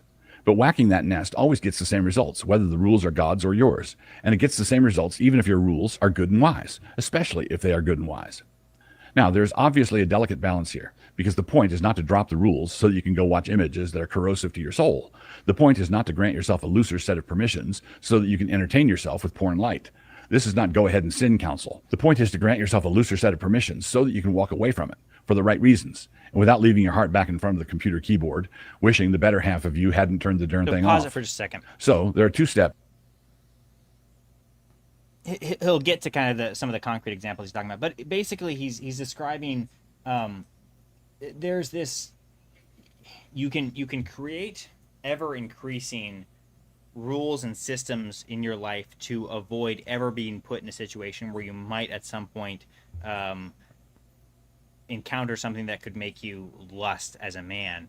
And just pastorally, what Doug is talking about here is a lot of times those don't work, and in fact, they actually have a negative effect on our, the masculine struggle with lust, and it's hard to even distinguish between lust. And I think lust proper actually involves a certain amount of intention, right? So just being having something brought before you that could bring you to lust is not the same as actually lusting, right? You have to actually sort of commit the sin of lust. And so let him get into the actual examples. But I think this is a really good piece of just pastoral wisdom, where we shouldn't be consumed with trying to avoid any kind of sexual imagery or thought because it might bring some sexual thoughts into our heads. It's like, no, sometimes we're men. We will think about sex. We will think about sex even with other women besides our wives on occasion. And how do we deal with that in a way that is that's not just going to make the problem worse, but that deals with it, recognizes that, yeah, we're sinful, and then moves on. And then he's talking especially to women, trying to help them understand the situation that men are in terms of being very sexual beings, and women just often can't understand the predicament that men are in. So yeah, that's kind of the context of this video, but he gets into some examples. Okay, so if I'm tracking with this, it's like the nuisance lust is something that leads to something else, basically. So it's like the little sliver before it gets infected. Like how do we stop it from becoming something bigger than what it is? So like he gives an example of like if you're in the mall and a woman very scantily clad walks by, the example he gives is it's better to look and be like, look at your wife and be like, man, this is a great country, right? We can just walk around like that, as like a joke. Just acknowledge that that's there and move on with your life, rather than trying to like shield your eyes and make a big deal about it, and then have it rattle around in your brain for the rest of the day or something like that, or be your wife be consumed with jealousy. It's just sort of, sometimes you just have to acknowledge that we live in a sinful world. We live in a world that presents all kinds of sexual imagery to us. And you just kind of, you see it and you move on, rather than trying to remove yourself entirely from any sexual imagery in the world and basically just separate yourself entirely from the world. As men, we should be able to deal with the fact that sex is a part of life, and yes, there is a sinful aspect to sex in the world around us, and you see it and you move on. That's the best I can phrase it, but yeah. He does believe in concupiscence. Reformed renegade. Concupiscence as in like trying to avoid, or what are you talking about? Augustinian term. Concupiscence is basically, it's Augustine's term for lust and just our sin nature. Basically, the way Augustine uses it, it's he uses the term concupiscence, which really just means lust, but he's referring to much more than just sexual sin. But it's just a corruption in our nature. I mean, when you talk about Augustine's view of it, it has to do with his view of original sin. And so concupiscence is very much the sin that lingers on after original sin has been purged at the time of baptism. And again, that goes back to the Catholic view of original sin. But basically, it's just the corruption of our natures as a result of sin. Okay. And what you need to do about this. The first is that you have to get your mind around what I'm explaining. You can't just check the right box. You have to get it. After you get it, you need to show this letter to Suzanne and work through it with her. Her first reaction will probably be something like, do you agree with this? Or perhaps she will phrase it differently. You don't agree with this, do you? If you have internalized it rightly, the answer will be yes, but you should then be able to talk about it in a way that won't be offensive to her or a stumbling block for her. Hope this makes sense. So let me explain. Suppose you're sitting at your computer and some blonde bikini-clad welterweight pops up on the screen. Imagine 3 possible responses from you, with your wife observing those responses without your knowledge. The first response is if you give way to sin simpliciter. You lust after that babe and worse for an hour or so. Your wife would be upset with you, and rightly so. You would be in the doghouse right where you belong. Sin is sin. Jesus said not to do that, Matthew 5:28, and you did it anyway. Solomon said that you should be satisfied with your wife's breasts, Proverbs 5:19, and you weren't being. The second response would please your wife very much. You react like someone dumped a pan of scalding water in your lap. You yell, jump up, and turn off the computer, praying imprecatory psalms down upon the hairy heads of the manufacturers of red bikinis. Your wife admires your fortitude and godliness, and she is astonished at the holy alacrity with which you leapt toward the ceiling. The third response is that you look at it for a few seconds and say, I wonder where her mother got to, and then you head over to Drudge to find out what Nancy Pelosi's up to. Now, in the first instance, your wife won't want to hear any explanation. I'm sorry, that was such a boomer statement, because then he goes straight into politics like right after it. I do like that. That was quite funny. But, I mean, I kind of get where he's coming from. Like, you have to like recognize that the world is fallen, but not fall into it yourself. Where as opposed to like being terrified to actually interact with any sort of possibility. Like, you have to deal with people and whatnot. It's like if we were talking about coarse language earlier, right? While you yourself might want to be careful with what you say, you shouldn't hide from other people who are not going to follow the same rules as you, right? So, I mean, I kind of get where he's coming from, but I feel like this leads to people making all sorts of excuses for maintaining degenerate habits, right? Which he's trying to couch his language to avoid that, right? That's why he has all the parts at the beginning about how porn is really bad. Don't, like, that's not what he's saying. Well, everybody acknowledges that, right? But then it's almost like there's like a precursor, like a lead up, right? Well, it's not so bad. It's just a little bit, and you just acknowledge it and move on or whatnot. Whereas, I mean, I think most people would be like, you just need to do your best to avoid it in the first place. Like, I think that's the wisest course, is to try to avoid it altogether, not to completely like live a monastic altogether life. Basically means not engaging with the world. I mean, I guess you can quibble. Well, over no. exactly Yeah, so what that I'm means, not saying that's it. The issue. Trying to remove it as much as possible within a normal life. Like, I don't think you need to live a monastic life, but I think if you are, what's a good example? I suppose following a bunch of e-thoughts on your favorite social media site, like, probably don't do that. Yeah, right. That's bad. Or, you know, and what leads to that? Maybe you're just doom scrolling for too long. Maybe you shouldn't be doom scrolling anymore, right? So, I mean, I feel like there's lots of habits that can be cut out to even get rid of this problem in the first place. No, I think he would agree with that. Yeah. Well, and I don't know what sort of pop-up ads he gets, but mine are not the same. Which is good, because there aren't any good ones.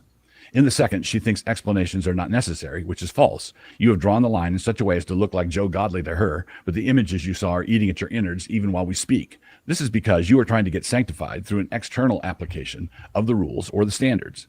In the third setting, you treated it with the seriousness it deserved, which is to say, not very much, but your wife might still be miffed because you didn't bolt away in a nanosecond. Was he really casual about it, she wonders, or was he dallying? But the dallying more often occurs with the second scenario, not the third. She is getting her security from the rule, and you are trying to get security from the same place. But you should know in your heart the true nature of the insecurity that is being generated. You sometimes feel like you have an impossible situation in your heart, whether or not you look at anything, and every time you try to explain it to her, you have a tangled and unhappy conversation.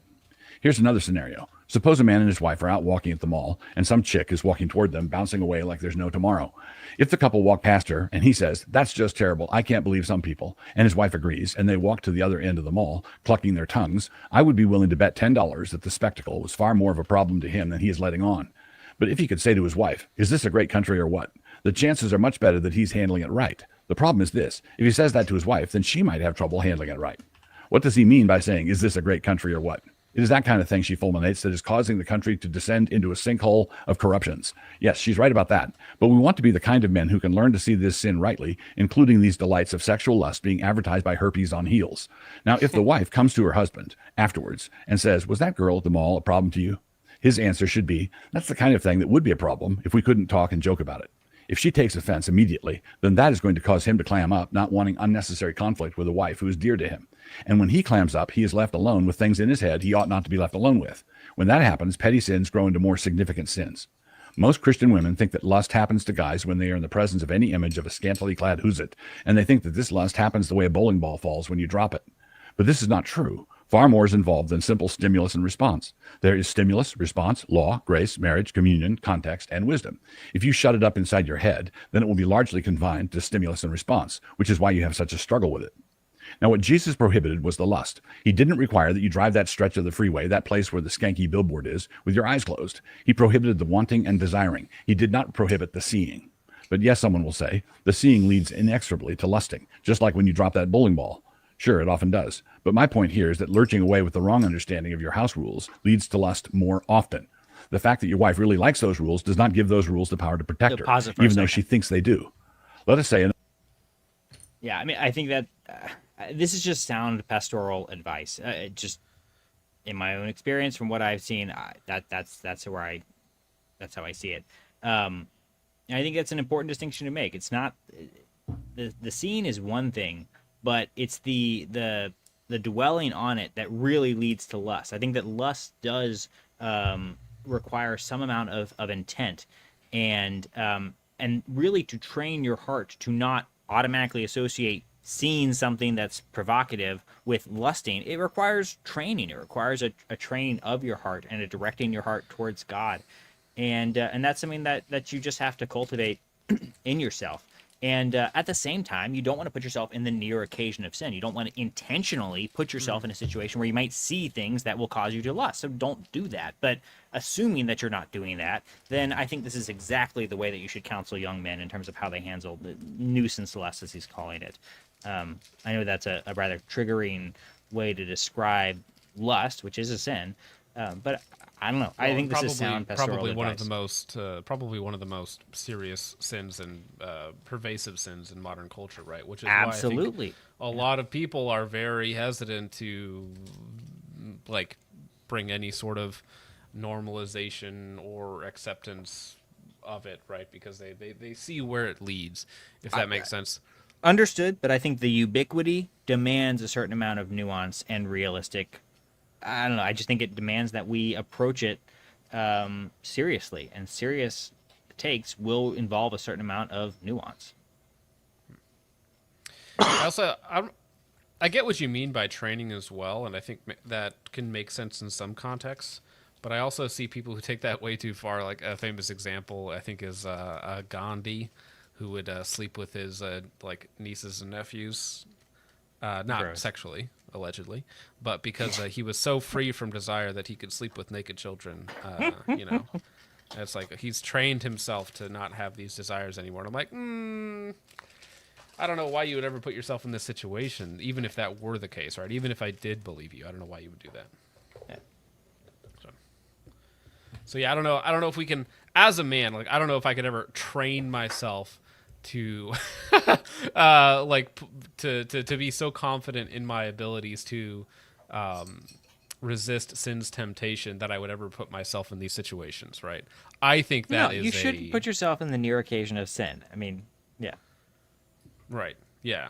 So, but if you say, well, I'm trained to resist it, or trained myself to resist it, it seems like you are have the belief in your own abilities to not fall into that temptation, which I think is perhaps a dangerous place for me to be in, for me personally. Yeah. So I would be like, I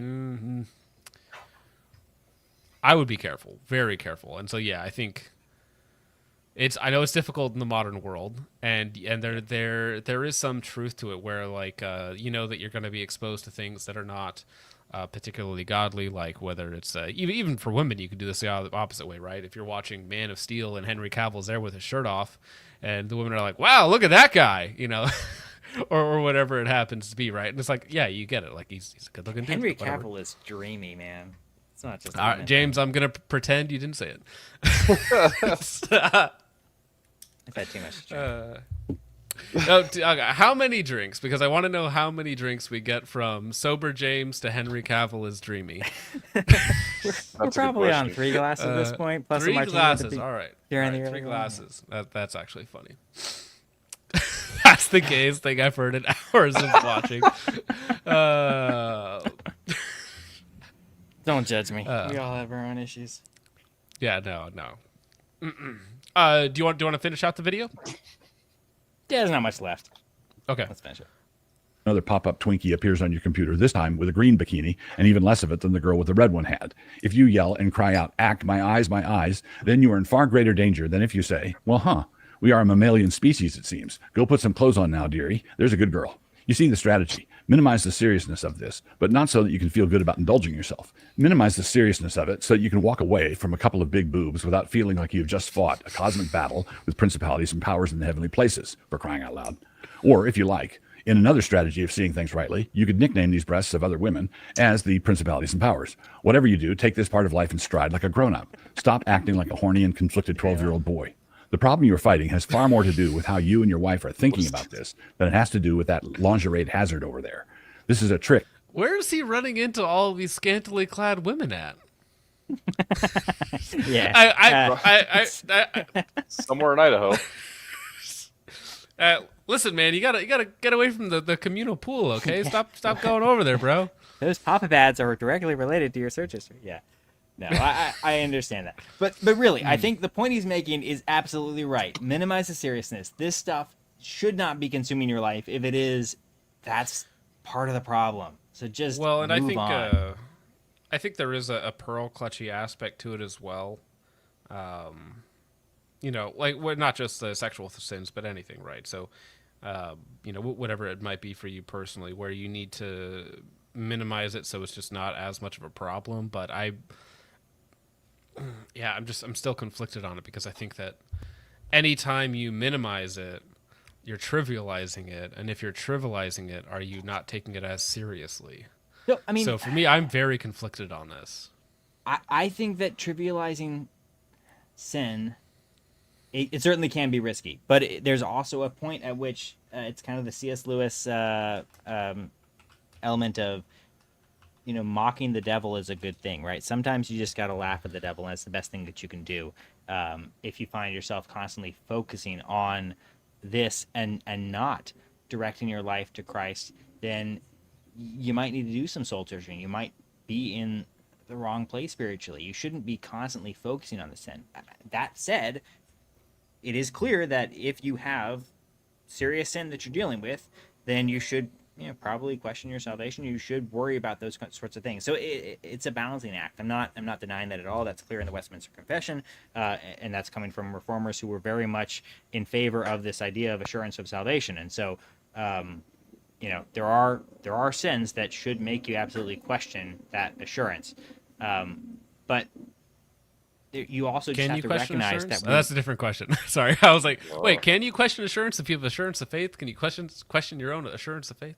Yeah, well, it's a big question in the Reformation. I mean, a big aspect of the Reformation was this concept of assurance of salvation, as opposed to the Catholic system of being in a state of grace and then falling out of grace. And the Protestant formula is much more Christ doesn't let anyone fall away who he has kept, right? He will pursue the sheep that he has brought to himself. And he in the I think John 17 in the high priestly prayer, he says, "I won't let anyone fall away from me who you've brought to me," and so that's the promise that we are holding to. And yet we don't have insight into the mind of God. We don't know the final decree of God, and so our assurance of salvation is based on the promises of God.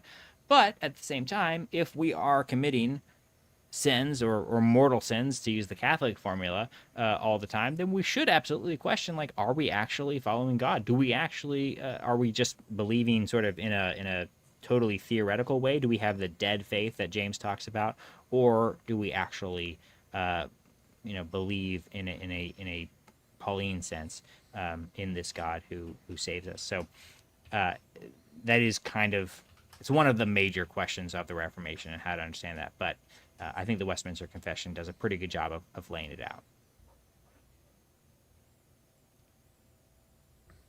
I'm telling you, the snare's inside you. The more you lay extra layers of rules on top of those flickering images, the more they shine through. The more you can see them, the more you want to see. It is not like the rules work the same way layers of wool blankets might. The point is for you to be free of this stuff and not to try to obey an arbitrary restriction.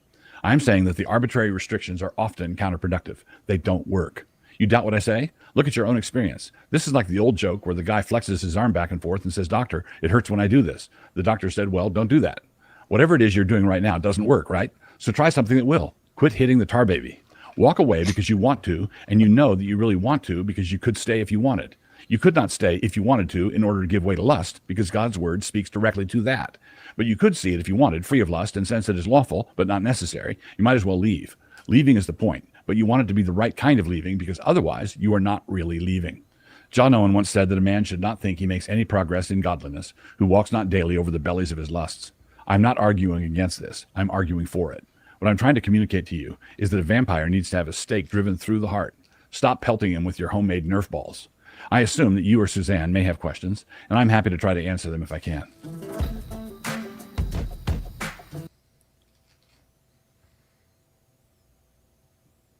There you go. I suggested that because it was a video that does include sexual content.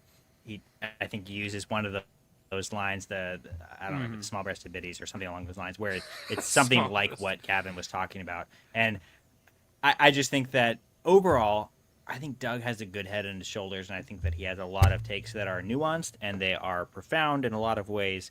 And you don't have to agree with everything he says. I don't agree with everything he says on a lot of things. Mm-hmm.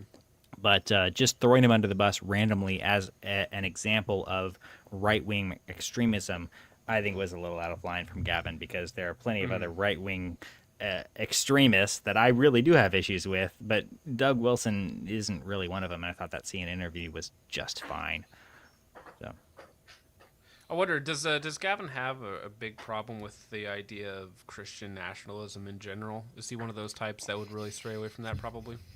Probably. I don't really know for sure, but probably. I mean, if only because of his congregationalism. I mean, that tends to prefer a much more American independence-focused polity. Mm-hmm. Well, I don't think we're going to have time to get to any of the other clips that were up, but the good thing about that is that we can just save them for a later point in time. Yes. Yeah. Because we still have, what other ones did we have up? We had some Wes Huff and the Dan McClellan stuff. Did he have a hot take on that? Am I missing something? Yeah, Dan McClellan, this is an interesting video. It'd be interesting to watch this at another time. So I didn't know who he was until recently. He's apparently an Latter-day Saints. He's apparently Mormon. Oh, interesting. Okay. But, which is why I included him in this clip. However, his take in this video I found to be closer to some of the Catholic perspectives that I was engaging with in our Sola Scriptura video. Mm-hmm. So some of the back and forth that I would have with Catholics on this idea of the canon and how the canon was formed, it really started to sound like some of them were positing a position where the canon was created by the church, which is exactly what Dan is saying here as an LCDS member. Well, yeah, but his take would be the same, right? Because he is the church, or the Mormons are the church, so they can say what the canon is. Yeah, right? I'm not sure exactly what Dan thinks. So Dan posits himself as a biblical scholar. His Mormonism is sort of secondary. He doesn't talk about Mormonism. That's just sort of a secondary thing. It seems like, based on the rest of this video, he's pretty bought into a lot of modern critical theory, which has all kinds of problems with it. Kind of the Bart Ehrmans of the world. So he's an interesting guy. It'd be interesting to do a little bit more of a deep dive into him and some of his thinking. But he's critiquing Wes, in this particular video, Wes talks about how the Protestant view of Sola Scriptura is kind of like how Newton discovered gravity. The church sort of not discovered, but recognized the existence of gravity. The church recognized that these words that were written in Scripture are Scripture. And I think that's pretty much, it's not exactly the same as how Catholics would describe it, but it's not that far off. And the way that Dan critiques it really sets up more of a sola ecclesia perspective, where it's like the church created the canon, and that is not the Catholic perspective as I understand it. However, it is how a lot of Catholics argue for sola, well, for their perspective. It starts to reduce to sola ecclesia, and I think that's something that Catholics would officially not recognize, and I think they shouldn't recognize. And so I think it actually goes more towards my perspective of there being this three-legged stool of the church, Scripture, and God as being the presuppositions that you build your doctrine around, and the Reformation was the result of losing faith in the church as the primary or the infallible interpreter of Scripture. So it's an interesting clip. We could dig into that in another day. Sweet. All right. Well, does anyone have anything that they want to touch on before we hop on out of here, homies? I kind of want to get out of my chair, to be real. Yeah. So we should talk about schedule. We're looking at doing probably Sundays, at least for the next few weeks. We're going to try Sunday evenings. We're planning to do a stream on this coming Sunday. We're going to transition out of Wednesday evenings after Focus Trip stream so that he can do his stream at a regular time and not have to stay I in just his don't have chair time. for I don't have 6 time hours. to do this. It's terrible to get all the things that I needed to get done today. So I was like, I told my wife, I was like, I can't do this all in the same day again. Like, it's way too much to get done at the same time. So this is the last Wednesday stream for now. We are also talking about getting some guests on. I talked to Christian B. Wagner earlier this week. I don't know. Militant Thomas. He'll come on, but hopefully we can get him on as a guest at some point. That's the Scholastic Answers. Yeah, Militant Thomas. Yeah. Some other folks that we're going to try to get on in the near future. So, we're going to try to have some guests on. We're looking at expanding a little bit, but in the future we're going to be going to Sunday evening and probably sporadic appearances here and there. Because I know Christian doesn't stream on Sunday at all. So if we have him on, we'll have to do it on another day. But we'll probably do topical pop-up streams here and there. But yeah, Sunday in the near future, that's what we're looking at, and hope you guys can join us. Yeah, militant Thomist, as in Thomism, not Ptolemist, as in the Ptolemies. Right. Ptolemies. That's funny. Yeah, excellent. Well, I hope everybody has a wonderful night. Thanks for tuning in, and we will see you later. God bless. All right. God bless everyone.